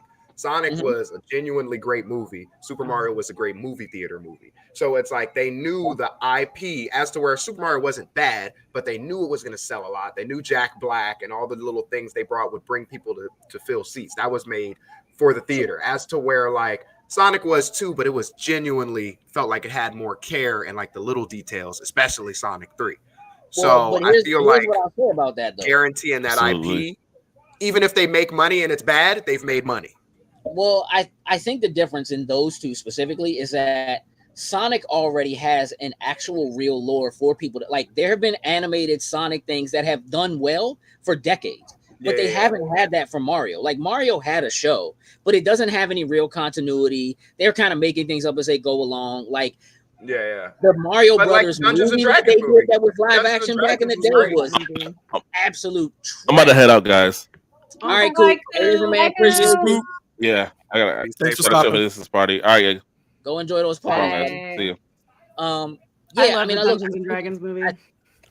Because I was You like just, the I was Dungeons really and because Dragons? I I agree with you, loved it. Gage, but I was more so just using them as a comparison to say Yeah. like the IP they know will bring them past a certain number. Super Mario is one of the most famous media or animated IPs in the world. If we make a movie, it's gonna sell. So it's Well- like even if the movie is bad, which Mario was great, I loved it, but Yeah. it's even if it's bad, if it costs us $300 million to make it and we make $1 billion on it because it's Barbie, because it's Dungeons and Dragons. Dungeons and Dragons doesn't have a plot. They're just like, come sit in our seats for an IP that you've heard before. It was Yeah. great, That's but it doesn't, Dungeons have, and it Dragons. doesn't have a plot. They But that's the literally said, thing. you know this, sit down and buy it. Well, that's the So thing. that's where I Dungeons say and they run out of Dragons people. is always supposed to be you're making up your own story when Yeah. you get. It literally felt like I was in a D&D campaign. Yeah, like I that's was like, this guy's an idiot. That guy can't roll for shit. Like, Yup. right. Yup. it was D&D. Yep. Yeah, And that came Perfect. to the director and the staff that was making it. So that's where I feel like with the live action, to circle back to where you said about the live actions, I feel like when they get the right staff on it, for example, last night me and London watched the Kingdom live action. My opinion, this is the best anime live action that exists. And the staff on that I said needs to be like, I was telling Lo, the fight choreography is as good as any top tier production. You genuinely should watch them. You don't have to watch the anime, anything. Just go on Netflix, Kingdom, 1 through 4 movies. I think you would love them. 2 hours. The camera quality is on like, it's crazy. It's some of the best camera quality I've seen for newer movies. And I feel like when the staff is good, that's where you get good products. Because before, like when you have the Dragon Ball one or like the hideous, I forget the other bad live action, but if the staff Last Airbender? Avatar, Yeah. Last Airbender. Avatar. joint. they might have seen some of it, but they're not real fans of the series, which is necessary in order to, which, for example, the One Piece one wasn't great, but Oda was involved. So Oda being involved brought it up a bunch of notches. Right. I mean, to being like something that was really ingestible. Well, I also think, let me just, again, when you talk about taking anime and making it live action, there's a difference in the reasoning behind it and where you go from not just a budgetary standpoint, but where you go monetarily after that. And when you take something like Mario, you make the Mario movie because Universal is doing those movies. They have to deal with Nintendo. And what are they doing at Universal Studios? They have to replace everything that was Marvel at Universal Studios because that's where the deal was. So all that Marvel stuff has to leave Universal Studios. What are we going to replace it with? We do this deal with Nintendo. We're going to do a movie with Nintendo. We're going to make the new Mario Super Nintendo Land look like these movies. And when these kids come here, now their parents are like, there's Mickey Mouse. You go to Disney to see Mickey Mouse. You go to Disney to see the castle that you've only seen animated. You go to Disney to... Now you have a reason to go to Universal. Let's go to Universal and see Mario, right? And now they're putting out this new Donkey Kong game, right? The Donkey Kong Bonanza. Let's kind of redo them. Let's make them look good. Well, they're doing a Donkey Kong World or whatever and adding that into Universal Studios. So there is an entire through line of like, from a business standpoint, we're going to put something in front of people. We'll sell the game. Then we'll do a second movie and we'll make Donkey Kong one of the main characters of the second movie. We open up the Donkey Kong Land area and boom, you know what I'm saying? Like Donkey Kong Country, which the old school people know from the old games, N64, Donkey Kong Country games or whatever. So the parents who now have kids who take their kids to go see those movies now have a reason to take those kids to go to Universal. It's a whole through line, right? And we're going to sell tons of book bags and folders and pencils and pens and t-shirts and what, like it's a whole, the entire business of that. And why you spend the money to make the movie isn't even necessarily about making the money back in ticket sales. It's about getting the IP in front of people because you'll make that money back in everything else. Yeah. That's just And that's what it is. Minecraft don't need no live action movie. Right. I'll be right back. Okay. Are you going to get that book nook? Because it'd be nice if you went and got that book nook. The Balrog? Yeah. All right. Yeah, I'll bring that too. I mean, look, you're right. But again, like they're not going to That's go what I was away telling from it Lo, because because they're like the idea meta. Because if you remember, after like 2016 to 18, this started to happen. But before it was like, even just think about movies that were popular. It would just be some random writer has an idea, put some Correct. actors we love in it. It comes to life. Hot Tub Time Machine, Hangover, Panda Express, Jump Street, 21 Jump Street. All of them, you know what I mean? And now it's like literally every popular movie is a title that was popular 20 years ago. Even Marvel is comics that were popular in the 1900s. So it's like, you know what I mean? All the meta right now, Barbie, Dungeons and Dragons, Minecraft is taking IP that's super popular because we have no more ideas and put as much ideas as we can into this IP to make that's them, why you know what I mean? that's why Sinners was such a big deal, because Sinners was the first brand new IP to break 200 million in like 20 years. Yeah. Right. Everything has been a sequel. 200 million. $200 million, like in global box office. Oh, okay. No, like, for none of Tyler Perry's did. No. Oh, okay. Like Tyler Perry does some things, but like his don't have like global box office appeal the same way. Also, like again, you got to remember that like only relatively recently, like within like the last decade, have like our movies, like American-made movies, been able to be released in like China, right? And they make certain concessions in order to be able to do that, make certain edits to the films or change characters around or things like that, so that they can get them into what is outside of the U.S. the biggest box office out there is the one in China, right? And so they make certain appeasements or do certain things in order to get them there. But when you look at what something like Sinners has done, nobody's ever heard of it. Yeah, it's vampires. If you watch that movie, it's 2 hours long and you don't even see a vampire for like the first hour.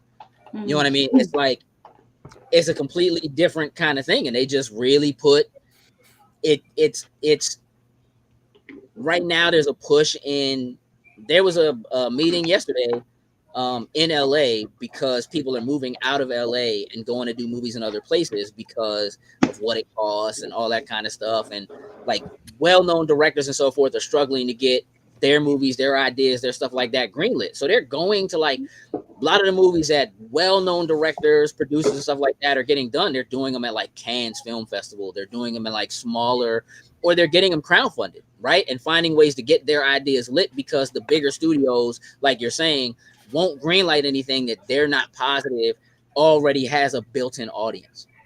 And so because of that era.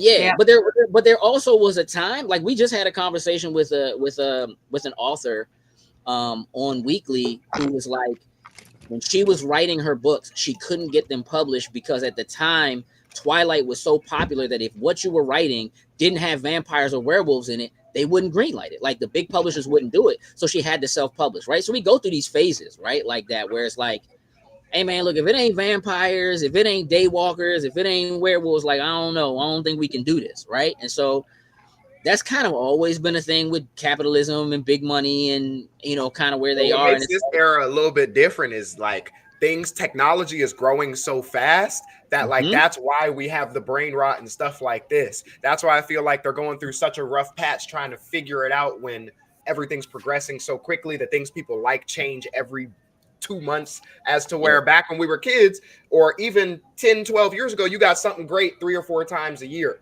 from your favorite thing. Now it's you got something great 3 or 4 times a month.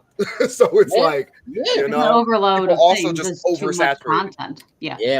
People There's are too much content. oversaturated. Well, we were just talking about there's this with the also- new anime seasons. There's so much anime that comes out each season. We really have to pick and choose what to watch. There's 20 isekais. There's 20 romances. None of them are good. Yeah. And none of them get a second season, so we don't matter. Yeah, you're starting to get a lot of crossover too, right? Like there are a lot of places where they're just now starting to go, oh, this anime thing is super popular. Let's try to take our very American thing and shoehorn it into something anime, or let's, you know, which again is It happens to Star Wars. Yeah, constantly. Like, but Acolyte canceled after season 1, and anything that fits in the original narrative, they're like, yep, we'll keep this one going. But Acolyte is a complete departure from what everyone knows. And yeah, they won't continue it.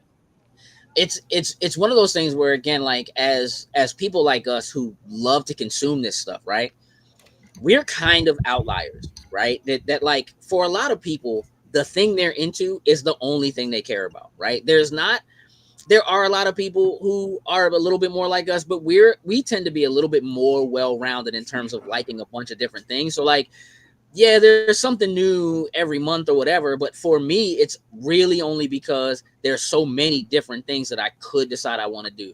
There's a new video game that's out.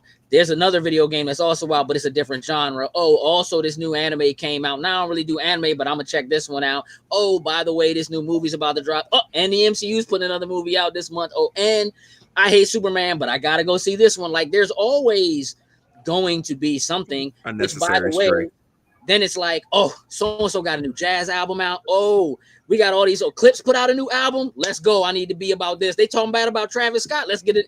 Like, there's always going to be, right? Like, some form of, like, for me, I like some of everything, right? And so there's always going to be something, right, that I can dive into. And again, there's so many places and ways to consume it. We just have to be more careful about how we do that, right? And how much time we spend doing it. So whether it's on TikTok or it's Instagram or whether it's on YouTube or you watch it on regular TV, what you choose to consume and when. And by the way, like, I don't watch the NFL regularly, but like when my Eagles are getting it in, let me go see what's happening. You know what I mean? Like, I'll pop in, let me see what's going on. I know I don't have time for everything. I also would like to build more Legos. I just got boxes, you know what I mean, of Legos that ain't built yet, you know, or whatever. So I think that, like, in a lot of ways, That's dope. Hey, hold on. Really cool. Let's do that again. See him. Oh, he's Yeah. cool. Sorry. Yeah. No apologize. He's so Yeah. Shiny. But wait, there's more. cool. But wait. I'm always like nervous Whoa. about the things that Wait, open. it opened? Whoa. Yeah, 'cause it's a Oh, book. I broke God. one of the flames off, but one sec. That always makes me nervous about that. Yeah. See, Oh, that's cool. That's really dope. cool. how long did that take you? An hour or two. I was gonna say that one doesn't look too bad. No, Yeah. that seems like an easy build. Yeah. Gage, I was meaning to talk to you because I was gonna say, but then London informed me that Zaina no longer works at the Lego store because One Piece just dropped a new collection. Yep. And I was like, I'm not trying to spend $500. Let me hear my girl Zaina see if she got the employee discount. Let me tell you something. That don't necessarily mean there ain't still a link somewhere in there. That's somewhere. what I told London. I said, I know she still got friends out because that's how I am with my other jobs. She was there for like 6 years. Like, yeah. So Like, that little 30% come in handy. we can have a discussion somewhere out. You know what I mean? I Off the pre-ordered web. the Toothless. Did you? Of course Yeah. you did. Yeah, Of course. they'll be you here did. first of next month. Oh, really? All right. Is it So from the all right. movie? That's Yeah. cool. I didn't even know they made one. Yeah. I'm gonna throw something out here. Hey, Gabby, Yeah. what's your favorite Studio Ghibli film?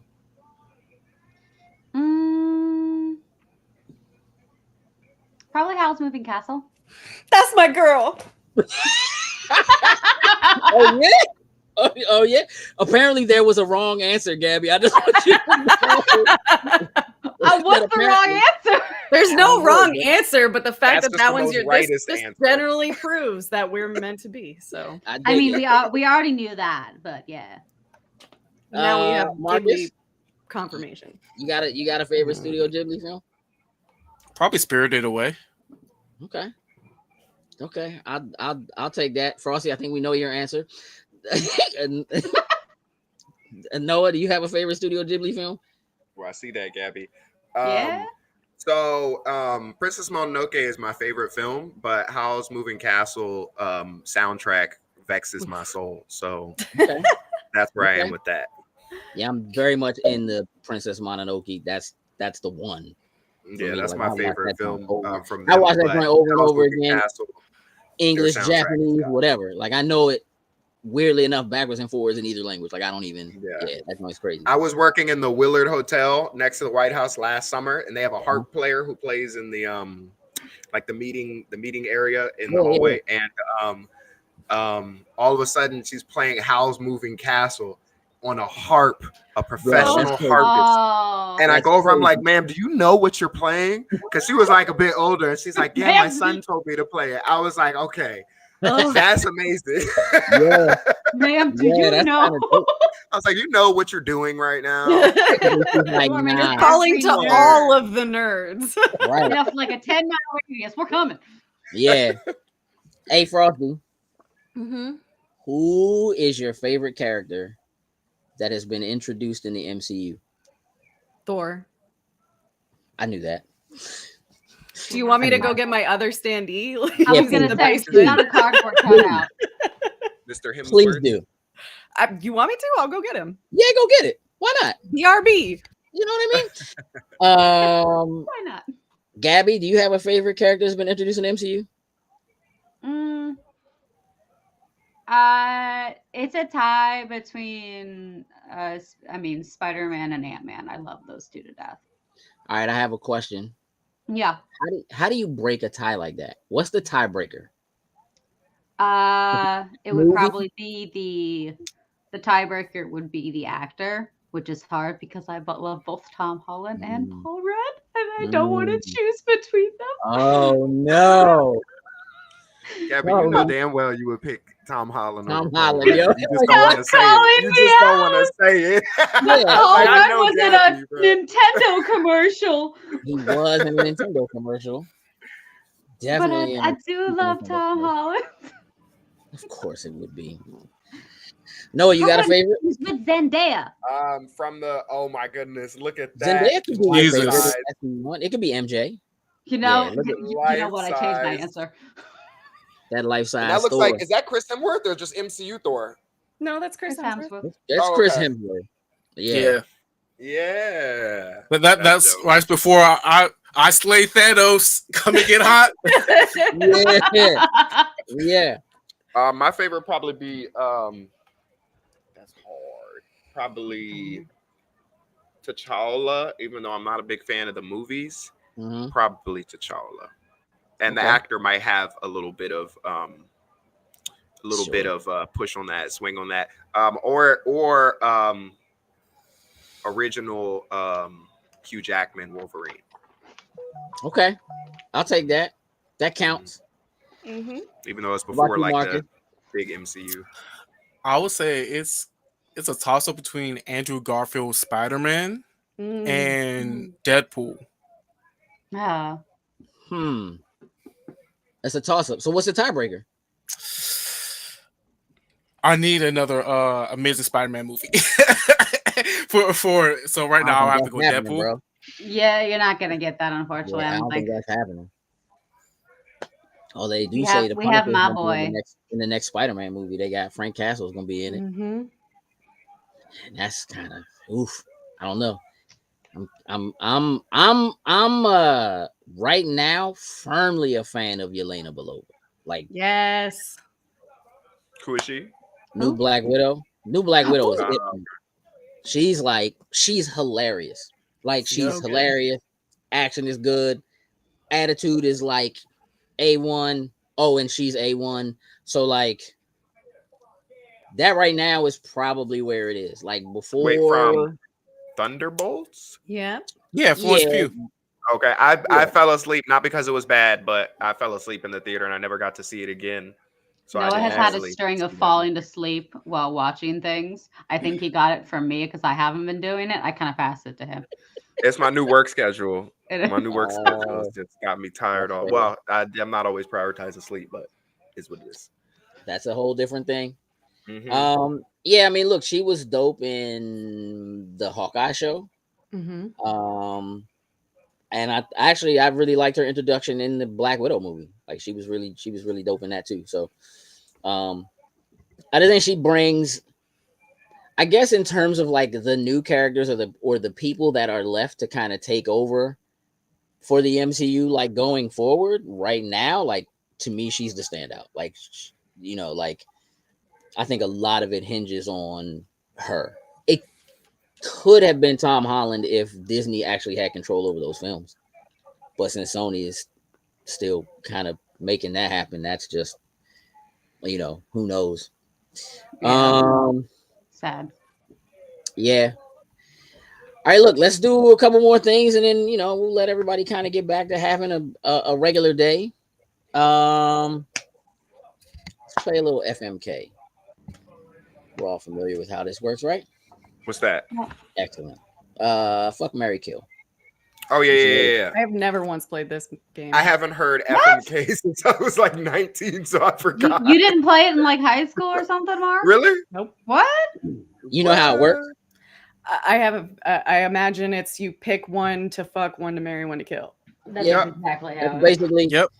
that's Oh, the basically what it self-explanatory comes down to. is- All right, so look, we're gonna do one round of shows. Just pick. Marcus, I'll start with you. Simpsons, Family Guy, American Dad.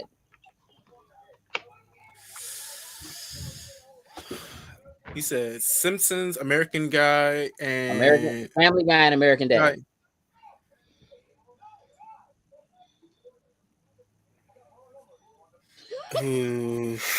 Like it's tough. Like they're all good. I Talk would us through your say What's the best way? How do you eliminate one? eliminate American Dad. Just Okay, that's what Gabby is. I feel like that's fair. That was Um, my choice. Yeah.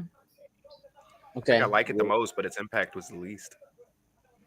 I'm watching it right now. They do, yeah. I would say Mary Simpsons and then fuck Family Guy. Okay. I guess. All right, I can accept that. Noah, what are your thoughts? Yeah, I'm the same. Wait a minute. When we say fuck Family Guy, are you saying is Nah, it the same as Like I don't the think same it's that way? way. He's saying hit it and quit it. Is what he's saying. Okay, no, as long as it's the same as like the okay. Yeah, Yeah. I got to get rid of because what I hate when people do these comparisons or these this or that's on the internet, right? Is Mhm. when they completely disregard something's impact for just a quick bias or what they like, which is fair. I understand you might like something, but you got to acknowledge the hold something had on the world. I feel like if you want to have, you know what I mean? But anyways, that being said, American Dad definitely was the least impactful, even though I think I liked it the most looking back. Mhm. Like while they were airing, I probably like Family Guy the most. And so Okay. we're going to fuck Family Guy and then Mary the Simpsons. Mary Simpsons. Yeah. All right, Simpsons done Gabby. predicted 12 world wars, national disaster. Yeah, Oh, and more. Like That writer is different. Simpsons are really ahead of its time. People Yeah. talk about Foreshadowing. foreshadowing. Hey, they're Simpsons writers living in foreshadowing. sci-fi right now. They got the Real code. life. They cracked the code. Yeah. definitely Simpsons is in the Matrix, though. Like, all right, Gabby. Who's gonna it's funny because these shows I got like American Dad, Family Guy, The Cleveland Show, and Simpsons are all on my background rerun list. So they're shows that I watch yearly, all the way through up to where they are currently, or if they're completed, however completed they're. Right now, I'm in my American Dad rerun. I'm in season 13. So right now, kill? I mean, That's why I like Are you all- upset with Marcus's choice? yeah, because I'm a little bit in Currently- American Dad. You're like territory. currently dating American Dad. and he was Currently like, dating "Oh, that's American right." Dad. I will. Now have you're to out of say- here. I will have to say Simpsons is the one that it took me the longest to get into, to be fair. I don't know Mhm. why, but when I didn't get into it until like a few years ago. I just was never interested in it, and it kind of was really off-putting to me as you know, throughout college and everything. I don't know why. But get it. It's a much older show. it is. Like the run of what was going on, like when the other shows became a thing, like you would Mhm. have been really around for that. But like for The Simpsons, like if you weren't maybe there and like it wasn't a part of like growing up for you, I could see that being like, well, I don't really know these characters like that, or I'm not, you know. Mhm. I hear in Yeah, Europe, that's what I'm doing. kids grew up on Simpsons more than like we grew up on Family Guy. But a lot of Right. podcasts I watch, European people, they're like, Simpsons was just always. I mean, Yeah, Really? yeah, in Europe. Oh, okay. yeah. I mean, Um, I came up with it from the very start, so it's definitely different for me. Yeah, I probably reverse a little bit. I would still marry The Simpsons just because I like it a lot more. But I'd probably kill Family Guy and fuck American Dad. Okay. Fair. We I got a like the little bit of- dynamic in American Dad a lot more, I think, than I do Family Guy. Specifically, the family dynamic and the way the characters are. I like the way they are with each other. They have a lot more relationships and Yeah. continuity than I think in the Family Guy universe. So You prefer one set of dysfunctional family over another Yeah. set of dysfunctional I family. prefer one. Yeah, like, That's exactly what it comes down to. Favorite character from each one, Gabby. uh-oh, let's go. Quick. American Dad, Drop I would say I like Steve. It's He's Steve, probably my favorite easily. character. I love Steve. Easily. He Listen, sings so let me- He well. might be the tell best you character now. out of all I three. think he's Me and Zayna just went down a rabbit hole of there's like video playlists on YouTube of like all his songs. Uh-huh. That Trapped in the Closet run is Our epic. friend Mike is always singing them to me. His voice actor did choir. Yeah, his voice actor. is a Yeah. Yeah, singer, it's singer. amazing. And then I would say Stewie from Family Guy is probably my favorite. Also, yes, also mine. Mhm. Simpsons. Homer for me Your from favorite is who? Simpsons. Simpsons, I really like Marge. I respect that. Mhm. I respect that. I like her I feel like storylines. Simpsons- The Simpsons have the best MC. Y'all think? I feel like Homer's the best MC out of all three. Over Yeah, Peter I would or have Stan. to Well, say. so here's the thing about that is that like it didn't start out that way. Like Bart was initially the main character. Yeah, true. And then it kind of changed over time and really became Homer. I don't know, bro. Peter Griffin's kind of hard to. That Peter I Griffin's don't know. good, but I don't know if he beats Homer. Homer. Um, Homer literally you know has what? a whole Homer mirror don't saying, "Do this for Homer her." don't have hands like Peter got hands, bro. Like He Peter does. does got hands. Man's that fighting a chicken, bro, giant like- chicken every few episodes. Peter does got Um, hands. I don't know, bro. That's a hard one. I I don't feel like know. Stan definitely the bottom, but I Yeah. feel like Homer edges out Peter a little bit. I'll be honest. I love Hey, Maggie. give Homer a couple Duff beers and he'll Maggie's great. I love Maggie. She's probably actually my favorite character that isn't like Mo. Homer's a better driver. Mo is great. Mo is great. He Mo just, is I very just, good. I love Mo. But I need to Maggie's give like, him some more love. Give him his hero back. yeah. Wait, did we Yeah, get Frosty? Did we get your answers? Now we Nah, getting ready to not get yet. back right now. Frosty's like, I don't care about any of these. I don't. I like. Yeah. I've never seen a single episode. Like I've seen clips from American Dad. I wouldn't be Mhm. able to tell you who the hell you're talking about. Like Got it. I watched a bunch of Family Guy. I think I know it's not a lot of it. And then Simpsons I did grow up on, but it wasn't something that I was like, I gotta watch The Simpsons. So I don't have an opinion on this. She's like, kill them all. Yep. Kill them all. Mary I got Scarlett. other shows I'd rather watch. Forever. Yeah. Which one would you pick? Fair. What? If you had to save one and watch it forever, which one would you pick? I mean, I guess Family Guy, just because I'm more familiar with that one. Okay. They did a Star Wars special, which I have on DVDs. They did a few Star Wars. Yeah. You're right. I have the You're set. That's very true. Okay, that's a good reason. Hey, Doug, I don't know, man. Cleveland Brown is like, He is not a better MC than any of those. I'm sorry. he's not a main character. I mean, his show, no, His show, not on yeah. his show. But like, just as a character, as a whole, bro, like that Yeah, dude, man. Yeah. I like the little boy who has like no hair and he's like, I'm in danger. Oh yeah. Oh, that's Simpsons. Yeah. That's Ralph. Oh, I meant Ralph. Ralph. Ralph, yeah, Ralph. Ralph, That's yeah. his name. Like that. Thank you. The for telling me what it is. undercover agent. The Yeah. undercover Yes. agent. Comes in, Oh, opens up man. a beer. Where were you and your family? I'm undercover. Hey, bro, that joint is tough. I don't know, man. Like, I still put Cleveland. Cleveland's still probably one of my favorite characters of all time. Just his voice, bro. It's like And it's crazy. I didn't find out until much later that he was a white dude. a white dude. Yeah, Yeah. I didn't find Oh, out until they're all much white. later. yeah. He is All a great voice actor. right. So look, Gabby characters FMK. Uh-huh. Aaron, Levi, or Armin. Oh, that's easy. Attack on- Woof. It's Attack I got on that one. Titan. No one knows my feelings about Attack on Titan. I know your answer. I literally know her answer before she says it. All right. Okay, You say I'm her sorry. answer, Gabby. You say if it's right. Marry Levi, fuck Armin, kill the already dead guy. Yeah, he right. He right. That's it? Aaron, That's it? Aaron can go away. I don't like him. Okay. That's fair. And honestly, I could switch Levi and Armin. I'm fine with either way. Either way, whichever's whatever. I All love right, how Frosty, opposite what we about are. you? Yeah. I love Yeah, how same? opposite we are. Nope, opposite.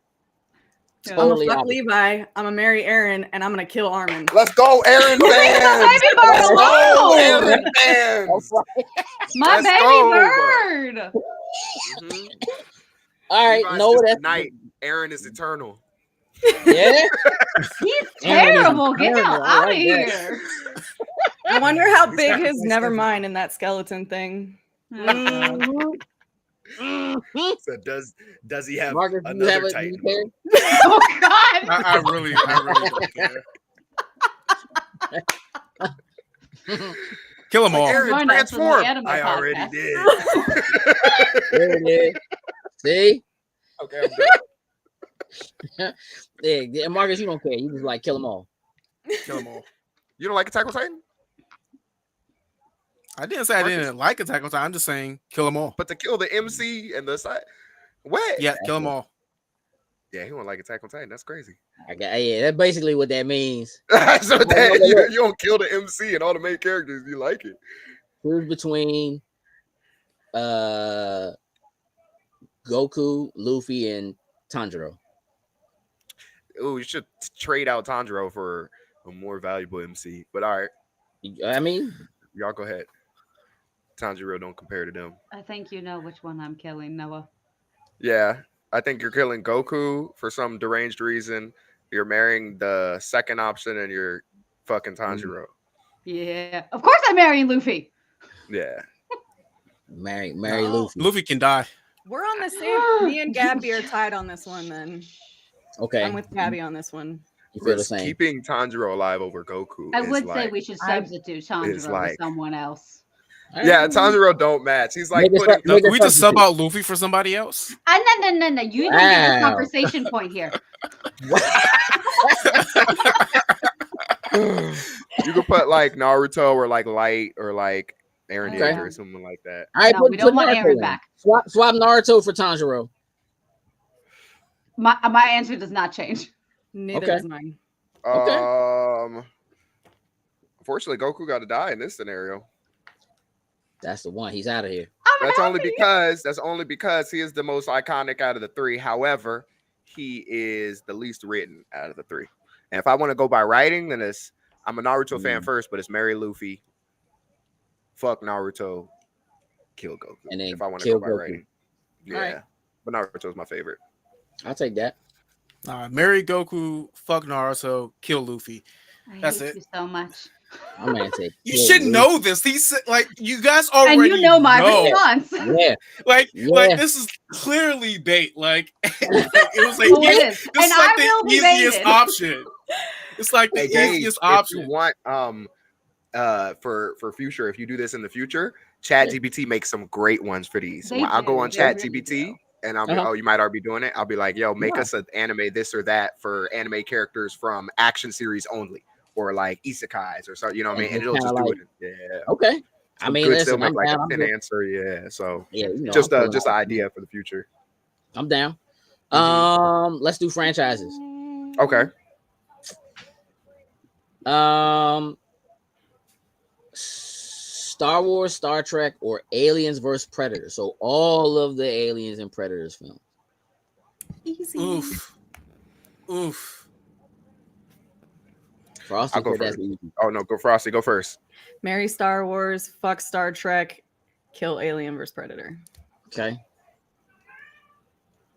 Kitten agrees. No, just gave like the approving. No, I'm just mean, that's not my I don't agree with that. No, but I agree that's valid. Yeah. Okay. Okay. That's not And what Noah, mine- your thoughts? What are you doing? Pre-Disney, Star Wars would be first. With Disney, Star Wars is getting fucked. And then Alien versus Predator is getting married because it's one of my favorites. And then Star Trek. Unfortunately, I did like Star Trek, but I haven't seen enough of it, so it's got to go. I just watched it with my dad. Okay, Do you wanna try that's that? fair. Gabby,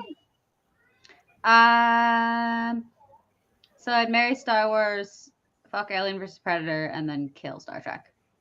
I haven't really seen enough of Star Trek to grow an interest or an attachment to it. okay, And I don't mind the Alien vs Predator series mainly because the movies were good, but there's an Alien Isolation game that I really, really enjoy watching people play a whole heck of a lot. It's just so fun when people scream. It's a scary one. Yeah, I love it. Why haven't you played it? I don't play scary games. I watch them. But I feel like you should play it. It feels I like don't a want to. really good thing that could happen for Extra Life. I was about to say there feel goes the tie-in for Extra Yeah, Life like for the that. kids. I mean, like, I just feel like there's That's a how he world gets where, you. like, I played Outlast once. I played for 5 minutes, and I got scared by some dude running his ass naked butt down a hallway. I went and hid my character in a fireplace. I haven't touched that game in like 6 years. your man just been in a fireplace for like 6 years. Hell yeah! Ah! Like, well, Probably Santa longer. Claus done stepped over it 6 times. coming out of here. Yeah, that definitely sounds like great content to raise money for sick children. Oh no, he's Gabby? going on it. Mm. I do feel like franchise wise though, it's Star Wars, Star Trek, Alien versus Yeah. Predator. I But would favorite agree. is different. Yeah. Like if you're going by the franchise, yeah. Mhm. Mhm. Because I would Alien versus agree. Predator don't hold a candle to the other 2 franchises. It doesn't, but like they're really trying. Like they're really. But as far as really people's hearts, it holds a candle. yeah, As far as I like people's love for Alien and Predator movies, it holds a candle. But Mm-hmm. the franchises, no. yeah. I mean, the combination and crossover of those, the new Predator like animated movie they have. Hulu, that's I on haven't watched it Prime, yet. I heard it was great. I didn't even know that was a thing. pretty Hulu. solid. Like I think there's like I don't really care about Alien for real, but like Predator. Predator is I my do- god. yeah. Predator is definitely like, my god. and like the idea of them just being that like the race of them that like they just that's what they do. We just go. We want to Yeah. hunt the They're thing like that is the Saiyans. most- They're a warrior Yeah. race. Yeah, and a lot of yeah, basically. so cool. Yeah, I don't know. I think that's so. I just think it's so dope, and this movie kind of takes almost like an Assassin's Creed style like process to it, where it's like throughout time on Earth, different like predators are coming and hunting different of like the best warriors or whatever on the planet or whatever. It's high school. All right, let's do this. Y'all know what a hall pass is? Yep. Mm-mm. Yeah. Oh, you mean like like an actual hall? Yeah.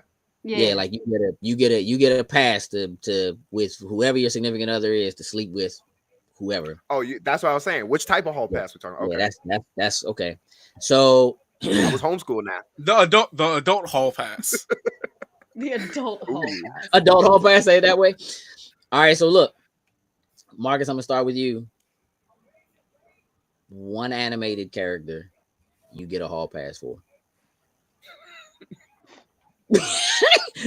The giggles, bro. Like, what is happening? Animated character is so crazy. I mean, Oof. listen, I'll prepare you now. We're gonna do animated.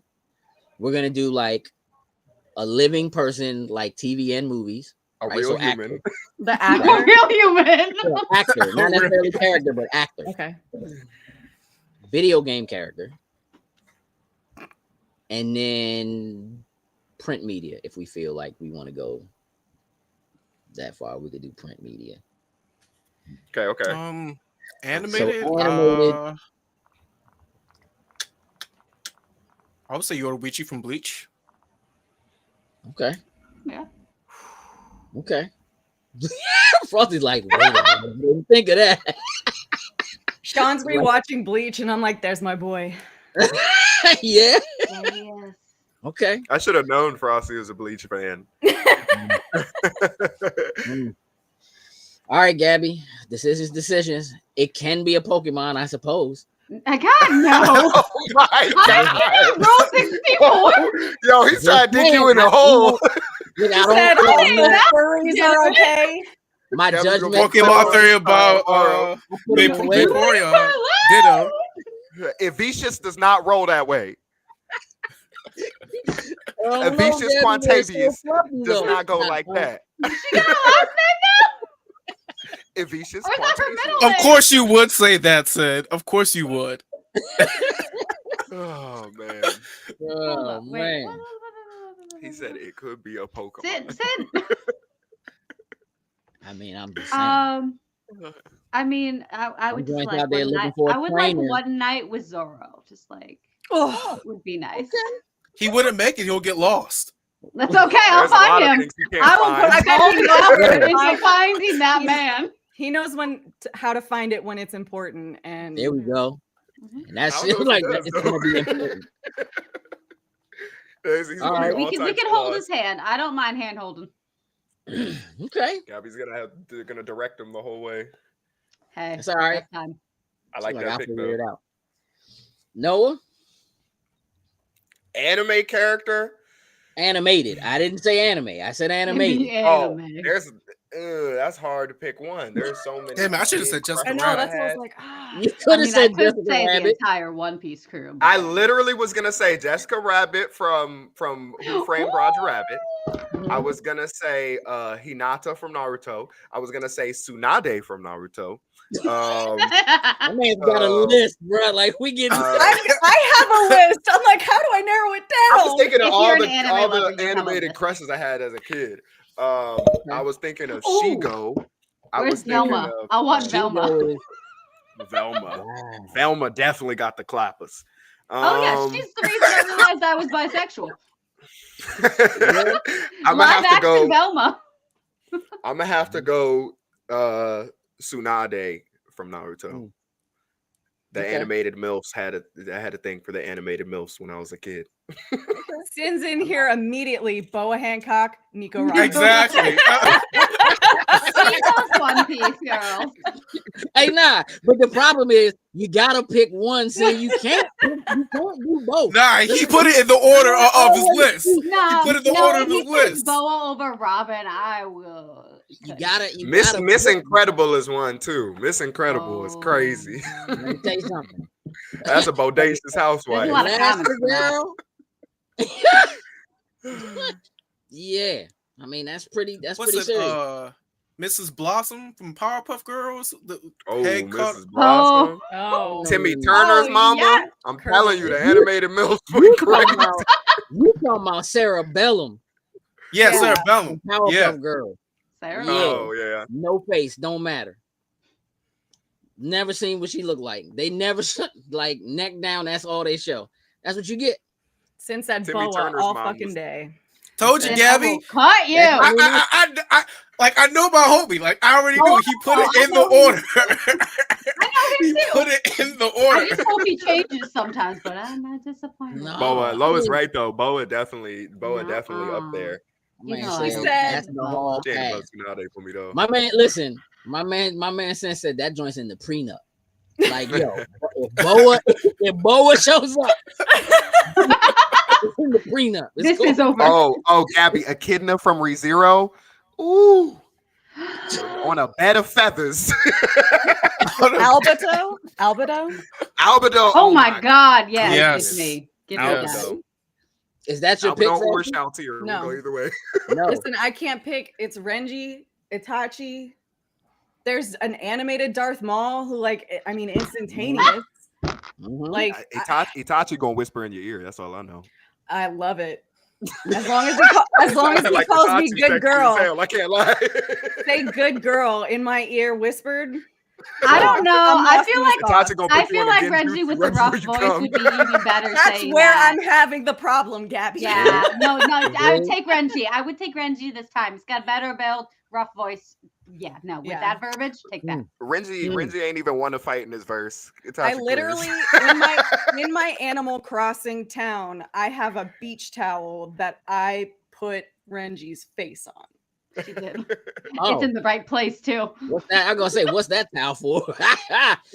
Clean You up. don't need to Private know. beach. You don't need to know. Hey, listen. Clean up Renji on and aisle. Vegeta got the same cut. Got it. All right. All right. So you just is that's your choice. It's Renji. Like that's It's gonna be Renji. okay. Renji's a good choice. I think that's fair. All right. What about actual actor or actress? Jason Statham. Now we got a real list for this. Wow, that was so quick. Immediate. Because he does everything. He's a beekeeper, a transporter, like that. My man, he A got all the jobs. spy He's just a Who's working man. basically Zorro in real life. The first Okay, time I you know ever he's saw on a Jason lake. Statham was a YouTube video of him fucking an old lady in the middle of a Frank, of a- His Frank. dance videos? He's Frank. in the middle of a shopping like mall, like Have you outdoor seen his shopping mall. dance Crank. videos? Oh, I haven't he be dance dancing. videos. He is painted silver, and he's in like an old school like 80s pop he a freak song. freak. Like, oh, it's so good. He's wearing a Speedo. It's so Oh yeah, good. he a freak. Full body Yeah. paint and a speedo. Yeah. Yeah. Dance I'm videos. Nah, that's a He's thing got he it should all. get paid for, but he did for Other free. than hair, if he could grow hair, he'd be like a perfect 10 for me. Okay. Well, I mean, Regardless, he's my hall pass. they make wigs. He'd be fine. Nah, he's a bald king. Let him rock it. I agree, but like, it's her hall pass. Like, you know what I mean? Like, don't- As a man representing for the bald king brigade, he's a bald king. all right, hold on. Let Let me him just rock. put mine back out the way. I don't make nobody upset. Nah, never that. Marcus. Salma Hayek. Okay. I respect that. You didn't think too hard about it. There wasn't too. That was in there. That sounds like it's been a thing for quite some time. Pretty much. Okay. All right. Gabs. Now, are these only people like actors and stuff from like TV shows and things? Maybe it's movies, TV shows, like Anything. Musicals. sure. Like I somebody think I there. know. I think Is you there know a who I play want that to say. like on you? Yeah. Do I? Stage play. I would hope so. I watch his videos on YouTube. Oh, of course. Why? Girl, please. Markiplier. Markiplier. Markiplier? Down. I knew it. Something told me it was on that. But if we're Ew. speaking mainly actors and stuff and like people from like TV shows and stuff, though technically he made his own movie, so you know. He's done some acting. Yes, he has. Gabby's like, I gotta hang up, guys. I'll be. Yeah. I mean, he did also run an OnlyFans for a little bit, and I was on that shit so fast. Of course you were. Wow. Granted, they were all Well done. fake, and I love it because I have his tasteful nudes calendar, which is all That's true, photoshopped, yeah. and I absolutely love it. But if not him, then Paul Rudd. Ooh, yeah, that actually doesn't surprise me at Wow. all. Yeah. Mhm. Sin All immediately right. said Rhea Ripley. Well, Duh. Yeah, that's Like, kind of you know, she's your Now back. that- I mean, friend. we're gonna consider wrestling acting. Is that what we're doing? Is that where we Yeah. are? Like, I mean, it is a okay, performance, so they're Yeah. scripted. It is.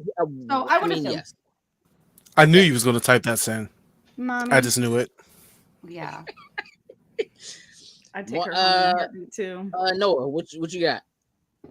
So when I was younger, it was Hayden Panettiere.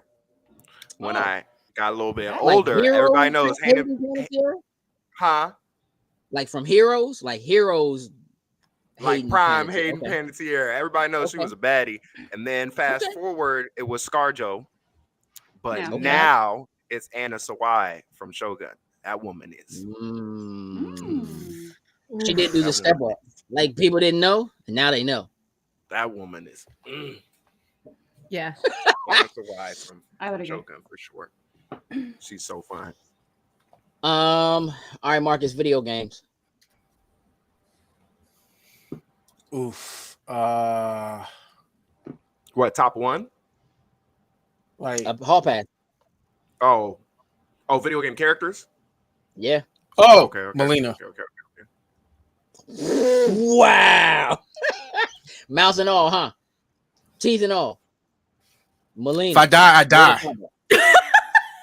You gonna die. If I die, I die. You gonna die. Okay. All right. Is it the mouth and the mask?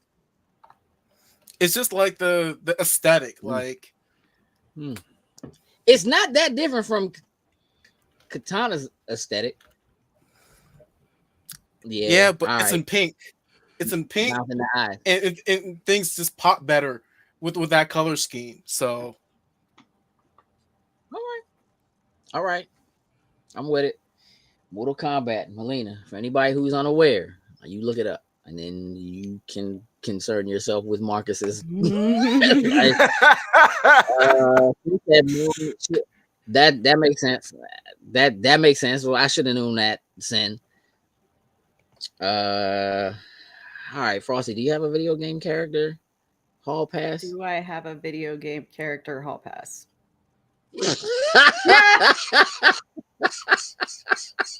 Maybe a little. All day, every Maybe- day. Nah. Maybe just a tad. All right, that's fair. Astarion. Baldur's Gate. Yep. That's the one. Yep. All right, Gabs. It's allowed to be a Pokemon. No. No, sir. You're not gonna get me. I will not rule 34. It could be Ash. I don't, I'm not, I'm just, I just. it could be Trainer Red. Like, It could be Trainer Red. yeah, because that's not, because Ash isn't really in the games, but yeah. He's in Pokemon Yellow, so. Yeah. Because Yeah. that was made after the games. I'm gonna go with Laura Croft. Okay. I'm game. I'm with it. And is there a particular version, like they've kind of redone her? Are you old school, polygonal, pointy? You know, I'm also I Morgan. I don't think I'm political. No. Forgot about Morgan from Darkstalkers. I don't know if there's a specific time period. Definitely, I mean, obviously, when she, is more filled out, not polygons, we do actually see the character, which is like hand drawn stuff. But I wouldn't say there's a particular era per se. Okay.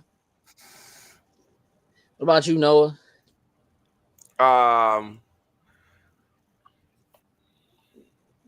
So I guess I'd have to pick from one, but my 3 would be Yennefer from The Witcher 3, Ivy from the Soul Games, Oh, that's my or girl. or Samus Aran. Ooh. Oh, okay. Spicy. Um, Oh, Master Chief. Zero I suit Samus love or like badass character. in the armor. Come on, Zero don't- suit don't Samus ask no or silly in questions. the armor. Hey, it matters. It matters. Of course, Zero Suit. What the heck? Some people really want that armor. When you put that Hey. helmet back on, Unless right, Hey, The suit Hey. stays on. add the BBL You know what I'm feature to saying? your armor. take everything else off except them high jump boots. You hear me? Like, High jump boots and that BBL butt pad. Absolutely Zero Suit, but it almost is Ivy. Ivy from Soul Calibur was my Soul girl Calibur. growing up. yeah. Mhm. But Crazy. because The Witcher 3 is my favorite Sick game of all with it. time, I gotta pick Yennefer. I think Yennefer Jennifer. is my hall pass. All right. All right. My man Garrett cheated on her like twice. I wouldn't cheat on her. Hey, listen. Hey, you He know lived what? for like He had a 500 hall years, pass. so Leave him to be alone. fair. You know what I mean? Let's He just did say have he had all. pass, He you lived know what I like mean? 500 years, and they were apart for like 100 years at a time. Like, girl, I'm be selling for 100 That's about years. as hall pass I'll be as you celibate can for 100 years, girl. Come on, we'll rekindle. get. That's a lot of- Give my man a little, you know what I mean? 100 Give him a years is a little long leeway. time. All right, listen. This one's going to take a little time. You might have to think about this. Think about your favorite show. Whatever you think your favorite show is. Wait, but what's your hall pass though? Yeah. For video games, Yeah. Yeah. I probably had to just go old school, like one of my, like Chun-Li. It's like, Oh, that's a good how do you, one. like, thick thighs save lives. Yes, they do. It's Approved. pretty basic, but yeah, I probably be there.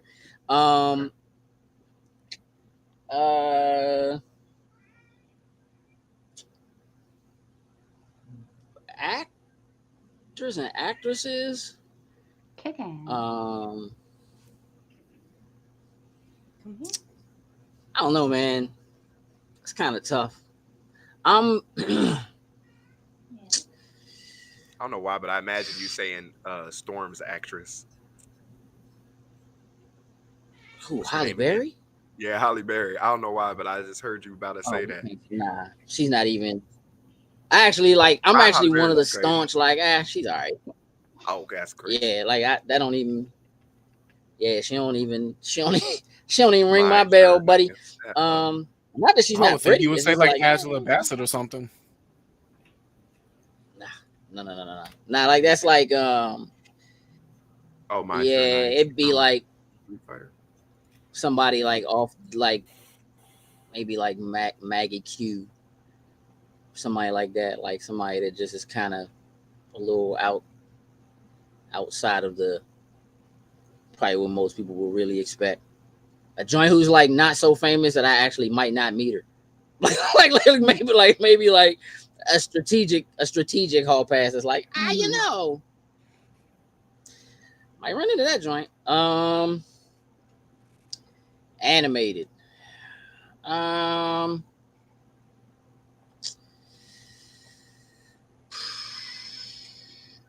Who said Velma? Velma's kind of like You said Julie, didn't you? Oh no, you're saying animated. My bad. Yeah. I mean, animated or live action. Yeah, I mean,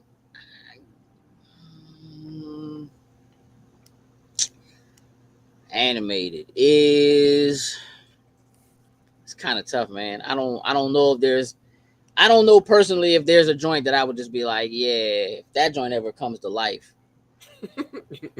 I need to be there when it happens. Nah, you know what? What's the mom from Family Guy? Lois. Lois, she do everything. I just want y'all to know. Lois do everything. Lois do everything. Lois do everything. The cartoon moms is crazy. Yeah. Lois do everything, bro. Like just like there's no can't get away from it. All right, look. Think about your favorite show, whatever it is, animated, whatever, like your favorite show. If you could change one thing about your favorite show, what would you change? Let's go, Noah. What's my favorite show? That's a hard one. Yeah, it's tough, right? Mm-hmm. First, I got to think of my favorite show. Is it easier to do favorite franchise? Well, I could say because like Naruto is one of my favorite shows. I could say with Naruto, I'd wish that they would expand the world more towards the middle of the series, as to where the series starts to become more linear. To where the beginning they were starting to expand the world, going to different villages, seeing different people, creating more characters and stuff like that. I really wish they did that because that's one thing that One Piece does really well over Naruto is they expand the world so you can have all these different loves of your series from all different angles, and I feel like that's one thing that I would definitely change about that show for sure. Okay, off the top of my head. I dig that. I respect that. You'd like to see them like World give building. a little bit more to the world itself and do it. Yeah, I dig that. What about you, Marcus? I would say Heroes, and then the one thing I would change is to dive deeper into like the lore of that world, like maybe do like a prequel of it, of like how the families like got together and how they came up with like their actual project, like a more deeper dive there starting off, so that way going in, like, you know, this is like the reason why these events are now playing out the way that they are. So better context for the overall series. Okay. Frosty? I'm having a really hard time like picking my favorite show. That was my thing. Okay. Like I don't go back to many shows, but the one that I find myself going back to frequently is Outlander. Outlander. It's a romance it's based off of romance books. But it's really cool. Like it has a very historical centralized theme. which I love world history. So like it's really cool to kind of see that interpretation brought onto the screen with a romantic side to it. And I think the only thing that I'd want to change from it is not having such a big, they do a lot of time jumps. So this is a time travel show as well. And there's a big jump between ages. And I would have rather seen like a smaller one because I'm not as invested in the show now. Mhm. They still have the original characters, but they've moved on to the younger ones to explore more of their story. And I've found that I don't care about them as much because I actually hate American history. And that is where the story has now centralized. So, okay. Yeah. It's not doing enough to actually make American history cool to you. Yes. I mean, the themes that they are exploring in this are incredible. I mean, it shows like when we're wiping out the friggin' Native Americans, like it's brutal. That it has a lot of adult themes. Like if you can't watch RPE scenes, like it's tough. Like it shows all of the nastiness of those old times. So yeah, it's a very adult centric but like history themed show, which I love. That's So why that's history is my cool. thing. Yeah. Yep. Kind of like a car crash you can't look away from. Yeah. Yeah. Which is good TV. It's rubbernecking. You know what I mean? Like they know that's why people do that, right? But I mean, one of the main characters is a muscly Scottish man in Elves. Like elves. Sin said with One Piece changing their titles to numbers instead of spoilers. Are the titles? Which I think is You could have gone for pacing. You could have gone for filler. You went for the episode titles. See, That's a take I've never heard before. But listen, but again, that's a big thing in for people who binge watch One Piece is that the titles will not so much as people meme it to be. Like the memes are like Usopp dies, like Zoro gets. It's not like that, but they will say like the defeat of Crocodile, and it's like, well, I didn't know he was gonna get defeated. You know what I mean? I didn't even read this as I was getting through. I'm only on like episode 652, and I don't remember reading a single title. So but here's I the was thing, binging like, it. I was just hitting next episode, going through it. Right. Once you binge, you jump to like 3.5 minutes and then stop at like 18 minutes. You know you're I mean, again, that's an important thing, I guess, you know, for the way you specifically consume, you know what I mean, your media. And the way that he does it, like, if you go on Plex and you can just see the lists of all, you know what I mean? You just see the joints and see the title, like, you're going to see that. And that's, I can certainly see that. Well, mainly when the episode starts, it goes, what did it is? And then it flashes the title right in the screen. So it's like, I don't even remember it. Watching, I don't even remember it. Like the title will, if you skip the intro, I think I was watching it on Hulu for a while, and then it was on Crunchyroll. If you skip the intro, which I'm an intro skipper, I will watch it once and then I'm done. It says the title, on Titan. Except for Attack on Titan, the last season. I know. But I immediately forgot the title. Like I couldn't tell you like what was gonna happen in that episode. Like I just I wouldn't say it's like a major problem. That's why I'm like, I mean, I can see like the idea of it being like changing it to numbers could be kind of diabolical. I would maybe change it to something that didn't give it away, but maybe still have it be descriptive in some manner. I don't know if I would go straight to numbers, but I get it. You know what I mean? Like that would be certainly easier to like be able to refer to it or something like that, I suppose. When you have that many episodes, like just referring to it by the number is kind of crazy. I mean, that's what people do. They're like, because it's like, they'll be like, go back to 773 or something like that. Right. So because people do that already, but it's weird. I feel like if that was the way they were named, people wouldn't do that. Like it's a weird thing. It's like they force themselves to do it that way because there's so much, as opposed to like, oh, well, this is the title of it is just this number or whatever. Right. But either way, like, I still think that like in terms of having something that affects the way that you enjoy something, I think that's a super solid change. You know what I mean? For real. Yeah. Gabby, what would you change about your favorite show? Well, Noah mentioned this. One Piece, I wish they would change some of the pacing of a few of the fight scenes, especially now. In these past few years, they've gotten really long, and it's fun because that is kind of the ways they are in some of the manga chapters. But I feel like with the manga, you can just read it and you read it a lot faster. With the anime, you don't have to have it all in there. Every single punch was a little much, or you could put like a few chapters into one. So just specifically fight scene pacing, I think could be a lot better in One Piece. That's where Especially I'm since we're stuck.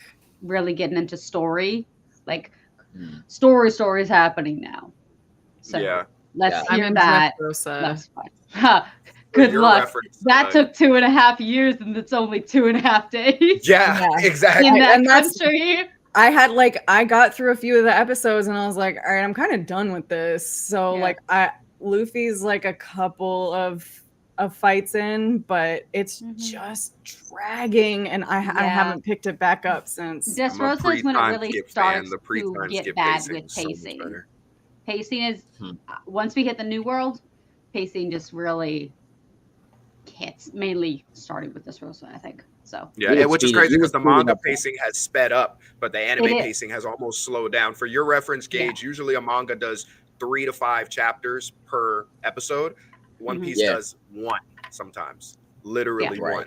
1. Demon Right. Slayer has done a page, a actual page, and they just Yeah, put that's the crazy. rest into anime canon content. So that stuff is frustrating for people who consume both sides. Mhm. Yeah, when you're doing both, I guess it makes sense. But I guess they also are kind of like, if you're doing both, you already know what's going on. Like you already know Yeah. what's gonna happen. So I guess that certainly Well, does Toei did it with also Dragon Ball make Z. it more. There's Yeah, been a meme about Goku charging up for 10 episodes since we were kids. That's always been a thing with Toei. 100%. That's Since the we only- didn't that's know their about formula. Dragon Ball. It works for their money, but as a fan, it's even before we had all these options, we thought it was abysmal. We have to wait 2 months to see Goku charge up. Like we always thought that was crazy. That's Toei's thing, but it works for their money. They know how to make a formula that makes money They milk guaranteed. Yeah. And the one thing I will They say milk it. is the one good thing about that is for One Piece fans, you always have One Piece. You always have One Piece. True. You We do. always have One Piece. Yeah. Like there's no Yeah. other series that it's like, even if it's filler, even if it's 1 page of a chapter, it's like it's still coming next week. You know what I mean? And that's the one. Yeah, thing I mean, say look, I that's good think- about that formula. a lot of it has changed because, like, when you just think about them creating animation for television, and that was the way that people consumed it. You're building it so that you can put this many commercials in, and that's how you pay the bills. So we got to stretch this out so we can put more commercials in, because that's going to bring more money in, and we know everybody's going to watch because they're waiting for this thing to happen. So And you can do DBZ and that. One But Piece now- come from that era. Mhm. They Right, come from exactly. the long form era. And- They're still there. Yeah. Exactly. And so like now the way that people are used to consuming, where you can just binge and you can kind of move through it, it feels worse in terms of the way that it's drawn out, because you don't even get a break in the middle of what it is. It's one of those things I talked about not too long ago on the show, where it's like people will talk about like the TikTok era and the reels and the shorts and all that kind of stuff, and people having really short attention spans now. But the truth of the matter is, we've always had attention spans like that. They just used to break it up for us. When you would sit down and watch a TV show, you knew you're only getting like 8 minutes of content before they break for like 2 minutes to do commercials, right? And then they come back from the commercial and they give you a little bit more, and then they break for commercials again, and they give you a little bit more. So we've always kind of consumed it in short chunks and short pieces. And it was broken up by having something else that was in there that kind of kept us from just sitting and staring at it at one point. And now that we're binging and we're kind of watching it straight through, it's kind of messing with that for us a little bit. And so I can certainly understand that, like, in this era, the way that we're consuming it makes that much harder to deal with, because you're not used to having it broken up for you so that you even get a break from how long they're drawing it out, even though it seems like it would draw it out for longer. You're stuck watching it straight through, which is, it's just different for the way your psyche feeds into it. It's also different for how you like a series, because nowadays, that's why, like, nowadays there could be a series that's genuinely as good as Naruto, One Piece, Dragon Ball Z, but nobody's ever going to say that because you didn't grow up with it. Now you feel like you grew up and watched Luffy change with yourself, or Naruto grow as a man with your, you know what I mean, that has a large impact on how much somebody is connected to that IP.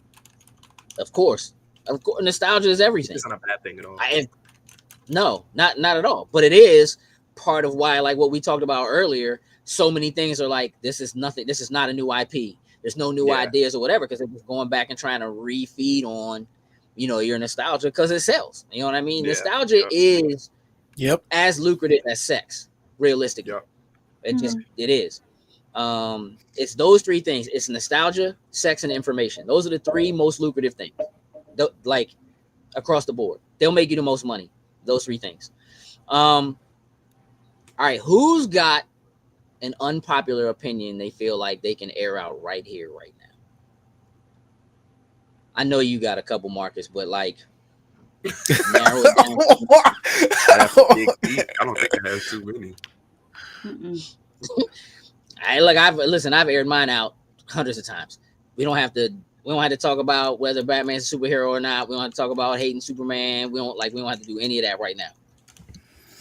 I'm giving everybody an opportunity to just say the thing, defend their position, and we can move on. Let's just get it into the ether. If you feel like all your opinions are popular, that's fine. I'm okay with that. Marcus, I know you got something brewing though. Someone mentioned one earlier for me. What was that? And it's actually a toss-up, because depending on which community you get, the Disney Star Wars isn't that bad. Oh, that's like definitely a hot take.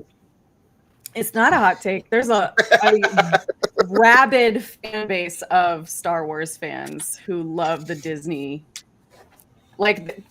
purely because we got more Star Wars.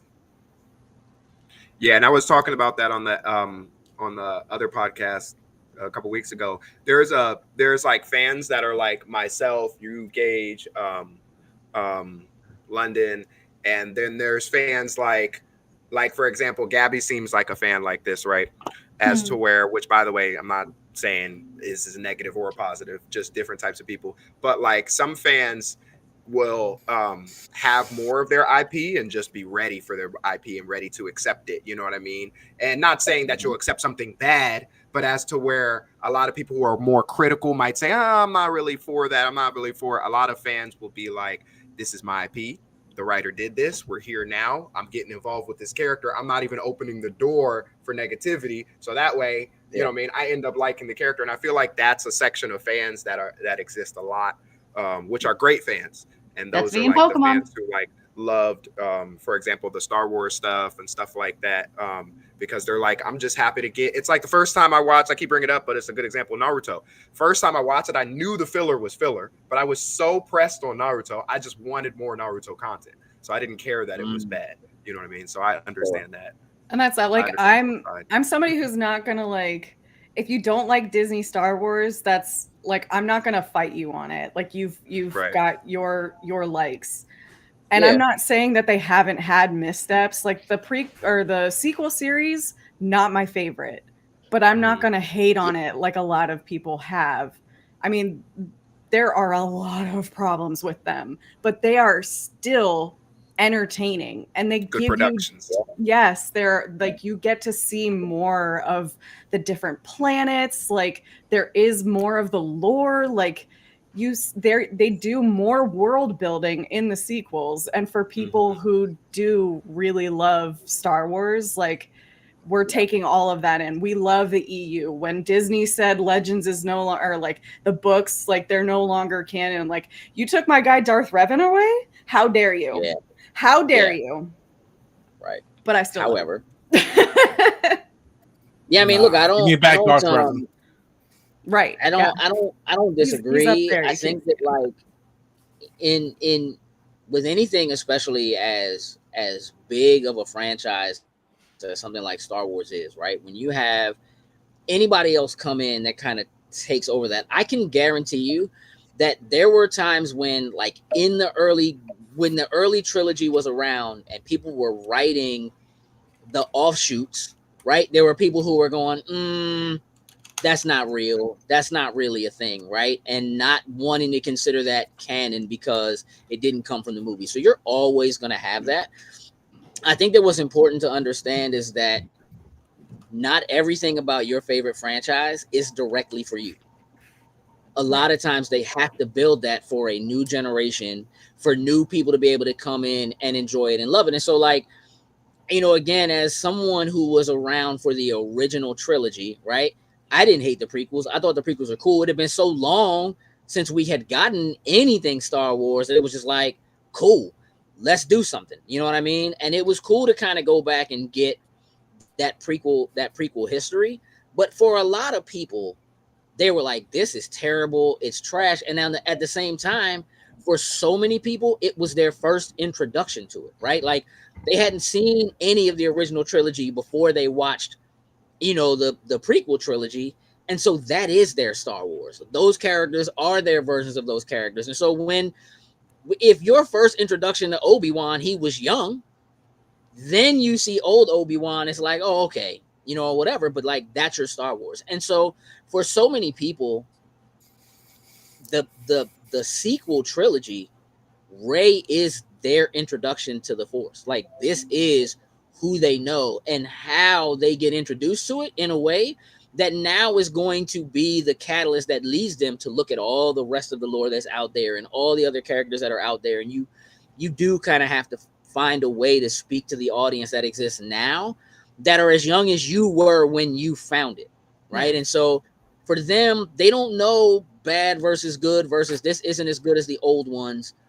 They know this is the first one. This is the only one. You know what I mean? For me, until I go back and I get that. And so for any kind of franchise that's lasted as long as something like this has, more or less, without doing remakes, you're rebooting the franchise every time you do it. And so what happens with most franchises is, rather than do sequels or prequels, they redo the same movie. Like, they would take that old movie and they would do it again, like the live action movies we're getting that we talked about earlier, right? This is kind of a reboot. Let's try Lilo and Stitch over again, but let's do it with a computer animated Stitch and put live actors in it. And let's give this actress an opportunity to be famous, not just for her voice, but for who she is and what she looks like, right? And turn her into a star that way. And so now there are these kids who will put a face with the name and so forth. That's an actual face, right? And it means something different. So as a parent who's kind of watched that happen generationally, and like, you go back to try to show your kids something you thought was cool, and they're like, this looks like trash. Like, these effects are trash. Yeah. You know what I mean? Why are they talking that way? Like, just, it's so different that you kind of have to give some leeway for those things. And again, everything's not for you. It's one of the things that I find the most interesting about the MCU right now is that the MCU has been active for so long that you're literally watching them go through those growing pains with every single thing they put out, right? This TV show is really more for kids, or it's for little girls to kind of see themselves. This is Miss Marvel, you know, whatever. It's not necessarily for everybody who likes, you know, Civil War as their favorite movie or is into Black Panther. This Guardians of the Galaxy is a little more comical and space, you know, whatever, versus Doctor Strange is a little more for the people who like the magic and the mystical and, you know, whatever. Like, you're really kind of trying to deal with all of that all at once, and in some ways make everybody happy. And in the meantime, you're creating cartoons and like little ways to get very young people in and keep them for the rest of their lives, which is literally what Disney is better at than anybody else. They are so good at getting you when you're 2 and never letting you go. And then you show it to your kids and your grandkids and whatever. That's just part of what it is. So, like, you're not wrong. What you grew up with and what you got introduced to first is supposed to be your favorite thing. You know what I mean? In a lot of ways from it. And so the people who don't like it, they don't like it necessarily because it's bad. They don't like it for the same reasons Noah was just talking about as far as what nostalgia really means, right? And how it felt for you when you went to the theater and you saw it for the first time or whatever. Like, I could tell you right now about me getting into a fight with Darth Vader in real time in the movie theater because he stole my dad's hat. Chase that man down. You want to give my dad's hat back. What you trying to do? You know what I'm saying? Slim has always been my enemy. Like, it is, you know what I'm saying? Like, it is what it is. But that's what it was. I'm in the theater in real time, sitting down, You know what I'm saying? My dad's sitting on the end in the movie theater, and this dude who is, again, they had Darth Vader at the theater. You know what I mean? Like, you never seen Darth Vader for real. There's no cosplay's not a thing. You know what I'm saying? So as far as I'm concerned, this is Darth That's Vader. Darth Vader. You know what I'm saying? And he walked up the aisle and literally snatched my father's hat off his head and just kept walking up the aisle. And I jumped out the seat like, hey, Slim, you don't give me my dad's hat back. You know, like you can't replace that with anything you put out later on. You know what I mean? So like those kinds of things, like you're supposed to have that. So like, no, it's not wrong, Frosty. It's a hot take. It's just a hot take in some other circles. You know what I mean? Like, yeah, it might not be such a hot It's take. also either. exclusive to Star Wars because Star Wars, like their definite goal is to appeal to the existing fan base as well as new fans. So it's like, Correct. and a lot of other titles that'll probably applies more because they don't have like this insane fan base as to where like Star Wars, you could drop 2 sticks with lightsabers, people gonna show up and watch it. So Yeah. you know, Yeah.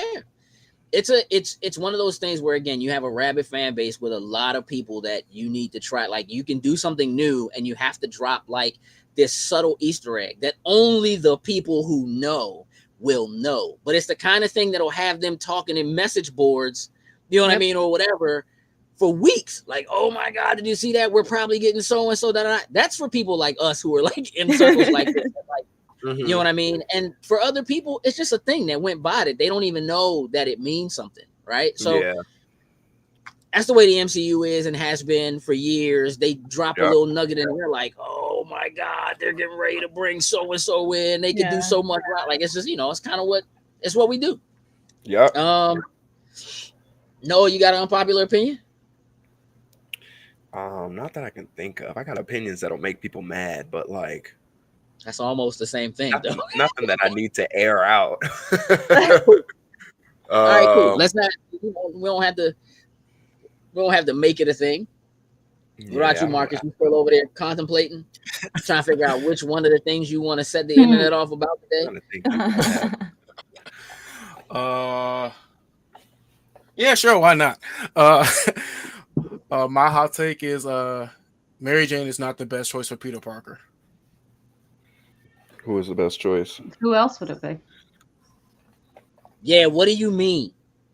Yeah. What do you mean? You know who you're talking to. What do you mean? Got close to the camera. I'm saying it from the standpoint of their dynamic. She's not the best person to fit his lifestyle. Because for whatever reason, it is written how that specific person wants to write it, but time and time again, like they always change the core values of like their relationship, which is like originally she was a ride or die, like I understand, okay, and now it's kind of evolved into well, they're not together now, and they're never getting back together. That's been the thing. That's over. But someone is always going to. Right. Oh well. But I was asking, like, time. Are you saying that from the standpoint of like, is there somebody else that he dated that you felt like was a better fit?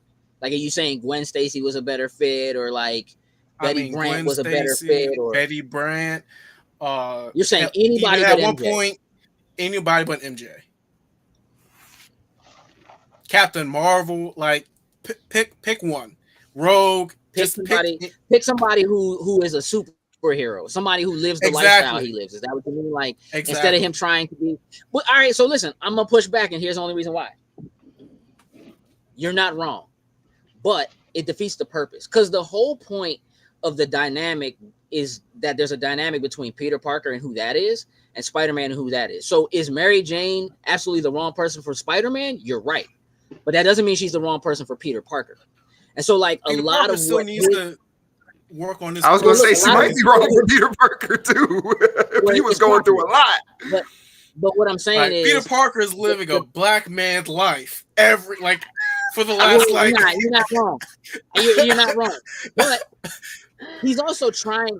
His issue is that he's trying to live a regular life, like in secret, right?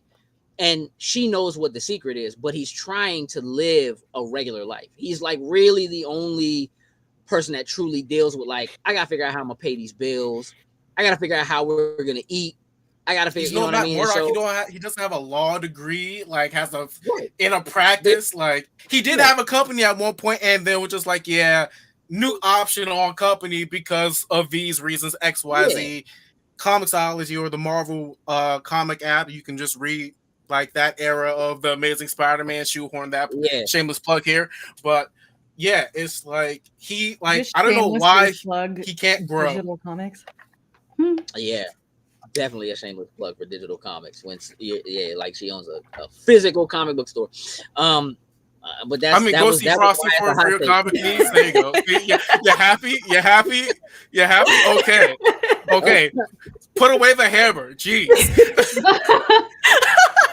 Yeah, Thor back down. Yeah, I mean, look, I don't actually disagree.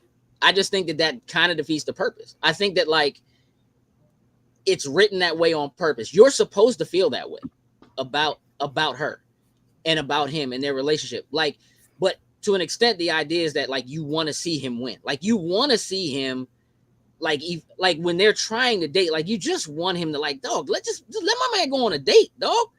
Why can't he just go to the movies without Rhino flipping a car somewhere and he gotta go stop? You know what I mean? Like it's like that's what his luck is. Like his life is that burdened. Like I remember reading one issue where he was actually on a date. Like he was late to the date because always doing Spider-Man things, late to the date, shows up. And then who was it? I think it was Rhino and some other person was literally fighting right outside the window. He was like, 1 second, literally gets up as Peter Parker goes. It was just like, hey man, like you're killing me right now. I'm on this date. Please do this anywhere else, some other time, not like at this moment, please. And then and Rhino's like, all right, fam, like you go on your date, and then they go on a rooftop and start chatting. It was just I don't think that's too much of a hot take because like every superhero's girlfriend is like a bad idea because it's like for sure they can always become a threat, and even in My Hero, like it's always a bad idea, and then usually they do become a hostage scenario in comics. Correct. Like almost every comic who has a girlfriend, they became a hostage. Yeah, you remember in Invincible when my man was on a date like in like France with his girl, and Shorty just showed up and was like, "I will snap her neck right now if you don't come fight me." He's just like, God. They took Lois Lane from Superman. If you're not scared of Superman, you should never date a normal person. Here's the thing. Do I think that technically Mary Jane should be out of his league? Yeah, because she becomes like a supermodel / actress / whatever. And the only reason why he can hold on to that relationship is because he's Spider-Man. Because he's doing something so super. Because regular everyday Peter Parker couldn't live in the world with her where she's doing the kind of big things that she's doing. It's almost like if you think about it happening, he was like a big in the grand scheme. No, you could see it, right? But like, he's not an actual reporter. He's not Clark Kent. But I can still see that happening because he's always around models then. You know what I mean? So that's like a real life scenario. Photographer dates models. Which is for all intents and purposes, right? If your wife is Mary Jane and she's a supermodel, you most certainly should be like, hey, I'm finna come do this photo shoot. You know what I'm saying? Let's get this money that way. Why am I still taking pictures of myself for J. Jonah Jameson when I could be like shooting the cover photos for what? That's like how that's it's just written. The way his like he has to struggle. Like it's permanent. Peter Parker story. Must permanently struggle with day-to-day living operations, and that's how he's always been ran. There's no deviation of that formula, and I want that formula to be broken. So they did break it a little bit change after he didn't have her anymore. Like when he had the business and he was like making like like almost Tony Stark level money or whatever, but it didn't feel the same.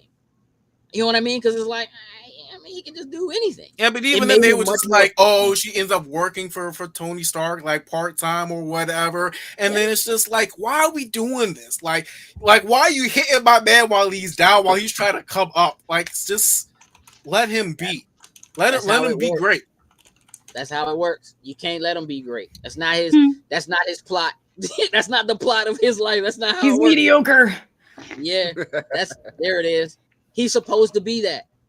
Yep. He's supposed to look mediocre on the surface for everything else, and no matter what he does, he can save the world, save the planet, beat Venom, blah blah blah. He still got to go pay rent. You know what I'm saying, or whatever. Like, it's just that's part of what his plight is. So, you know, you're not wrong.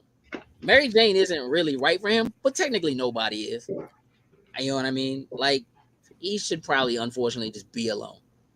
Which is why the end of the quote unquote MCU films is so important in what it is, when like everybody just forgets, and he don't even really try to go remind her. He's just like, you know what? It's too dangerous. It's not worth it. I'll just go make a new suit and I'll just go do me. You know what I mean? Out on the street. It's kind of what it is. Hey, Gabby. Yeah. Are plushie Pokemon collectibles better than Pokemon card collectibles? They scratch a different itch. Oh, Ooh, that's a good answer. Okay. Yeah. It's a very good answer. Because I've just always loved plushies because I love soft things. I'm very particular about my plushies. They have to be a certain cuteness and they have to be a certain kind of texture. So I can't just go buy any old plush. Right. But no, I wouldn't. It's hard to compare them because they do completely different things for me. Okay. I dig it. No unpopular opinions.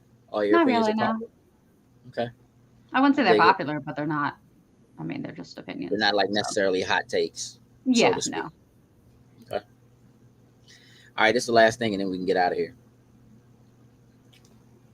You get to choose one meta ability, quirk, or superpower. What is it? And why? Shadow Clone. Shadow Clone. Oh, jutsu. Can you do it? Are you? Best. Well, Shadow Clone is just this. But I Yeah. used to be able to do the fire jutsu. The fire thing. jutsu one? I can't remember it anymore. I feel like all boys who watch Naruto learn the fire jutsu. But Shadow Clone Everybody is was out there learning gang signs and getting themselves in trouble in LA, bruh. Yes. Shadow Clones is the best. It's either Shadow Clone or instantaneous transmission. Those are the best abilities in fiction. Mm-hmm. Reason being is Shadow Clone, you can learn double because you split your brain. So I could literally be taking 10 of myself and shooting threes all day and come back like I shot threes for 10 days straight. Mm-hmm. Or instantaneous transmission, you're never late. Shadow Clones, you can be anywhere at any time. I could literally be asleep while my other self is at work. I could be asleep while my other self is grinding. And then I wake up and reap the benefits of the grinding.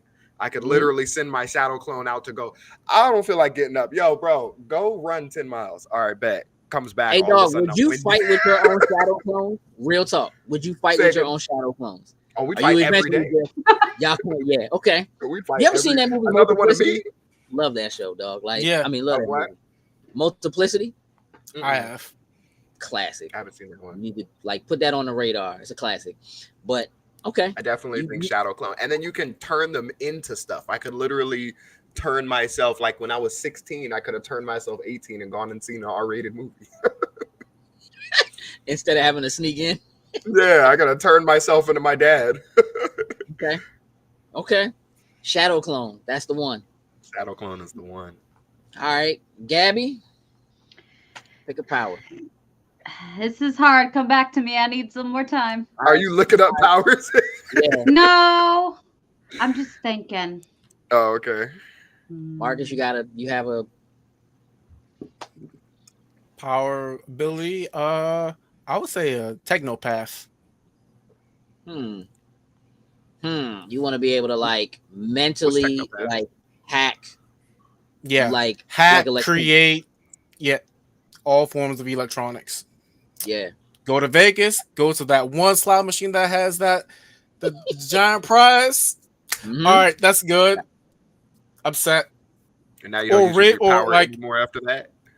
You just get billions and then Hey, then I can manipulate the stock market. The possibilities are endless. I mean, you're right. why don't you just make your power super rich? No. Hey, dog, I'm like, That's too easy. I want to be able to swim in gold coins like Scrooge McDuck. Like that's a power, bro. Slim would literally swim through coins. That's not a bad one. Like Technopath is, I mean, you're into the tech and all that kind of stuff and building and then I can actually make an actual business out of it and get actual government contracts. I can literally get hired and just be like, I only work 1 day out of the year, and you have to pay me this amount of money to fix this problem. I like it. You can be real busy on that 1 day, but no, I won't, because it's gonna be super quick. Like I can just think about it, and that's what it is. I'm not Fix every bug in your video game. Yeah. Frosty. I have a hard time with this one because obviously I'd want to be able to wield the force, but that's not necessarily like a singular ability. Yeah, would you have to like if it was the force, then like what abilities would you want to have? Like some people can do force healing and force maybe choke. aren't great with it. Yeah, like so like force choking and like that kind of stuff is manipulation of like force moving. So using the force to move objects, manipulate like the world around you kind of thing. Like that would essentially be, that would be okay. Using the force for like telekinesis like ability. Yeah, I was gonna say, what's the Obi-Wan force? I'd go to my boss and be like, I don't have work today. Like, oh, Jedi mind trick. me. Jedi mind trick. I'm still getting paid. I have more I'm still vacation getting paid, I have more but I don't vacation have time. work. That's Like, just Noah, clock in. telepathy, bro. Like a form of like kinesis. Yeah, your boss would be like Watto or something like, what are you doing? His powers don't no good here. Oh God. That iron something. Like, that would He still has definitely no be work. good at that. Oh man. Go find a Technopath and go build this some more. Like, yeah, that's crazy. That would be dope, though. Like, I get it. I could respect some force abilities. I dig that. Gabby, you look like you maybe came to a decision. Kind of. It's hard to really do it because a lot of the stuff, like a lot of powers that are like kind of already there are things that I would want, but I kind of want so many things. It's hard. Mhm. But I guess if I had to pick something concrete, it's probably like bringing drawings to life. I think that'd be fun, just because I would have a little more creative freedom over what I could do. Because I'm sorry, I want Pokemon. I'm gonna make my little. Well, I was gonna say, are these your drawings specifically or anybody's drawings? See, that's the thing. I would probably want to have just a more creative, any kind of creative imagery. I could do my own, but I could also do it from others too. Okay, I think that would be cool. I dig that. What? And you would just use that because you need Pokemon in real life? Like, I mean, that's my biggest. They hope, won't look the same. If So I hold on, pull nah, from so like, Pokemon wait. Company, it will.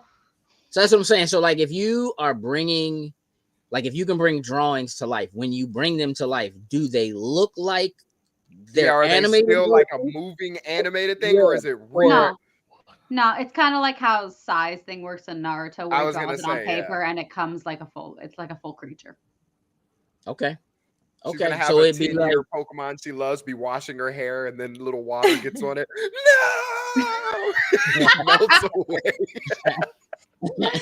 It's like a monkey paw thing. I wouldn't be able to bring any illustration to life. Oh, caveat. It rains or any water gets on it, they go away. that's the downside. Keep them inside and make some umbrellas. You know what I mean? All right. What about you? You doing Spiderweb? Instant transmission joint is it for me. Like, I've had that discussion with the team before, like, bro. But I can tell you this, like, if I had it, I'd still find a way to be late.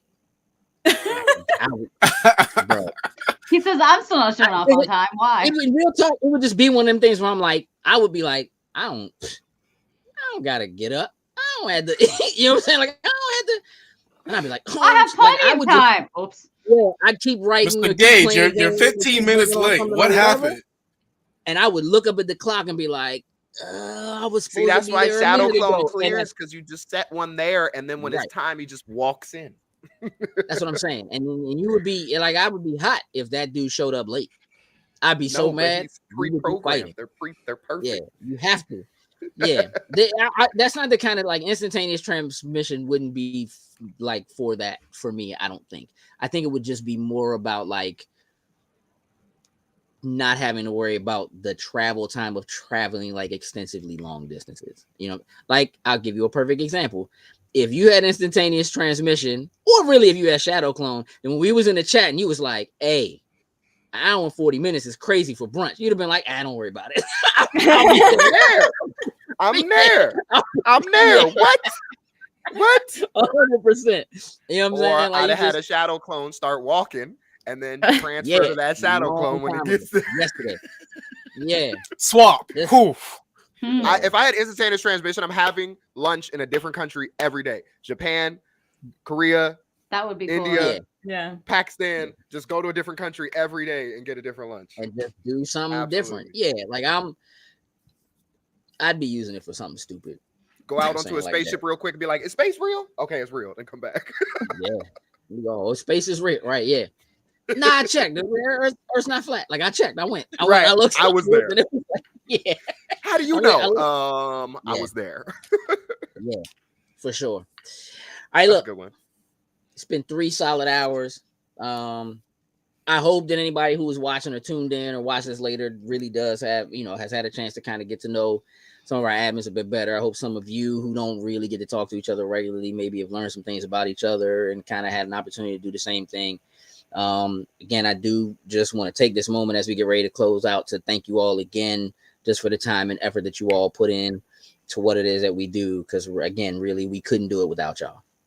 So thank you so much for what y'all do and the time and effort and work that y'all put in, because it is more than just like the hour or so that you spend recording. It is kind of prepping and getting things together and, showing up and all that kind of stuff. So, super important. Really, really thank you so much from the bottom of my heart. Offline, I'll talk to y'all about tomorrow. We'll figure some things out as far as that's concerned. But does anybody have anything they'd like to say before we shut it down? Thank you for including us in your universe. Yeah. Thank you. It's a lot of fun here. The Loading Snacks universe. Yep. Yeah. Yep, exactly. The Loading Snacks extended universe now. Like, we're you know what I mean? Multiverse. Yep. Yeah. 100%. Come watch the anime chat. 100%. Hey, make sure you tune in for 100%. LS Wrestling.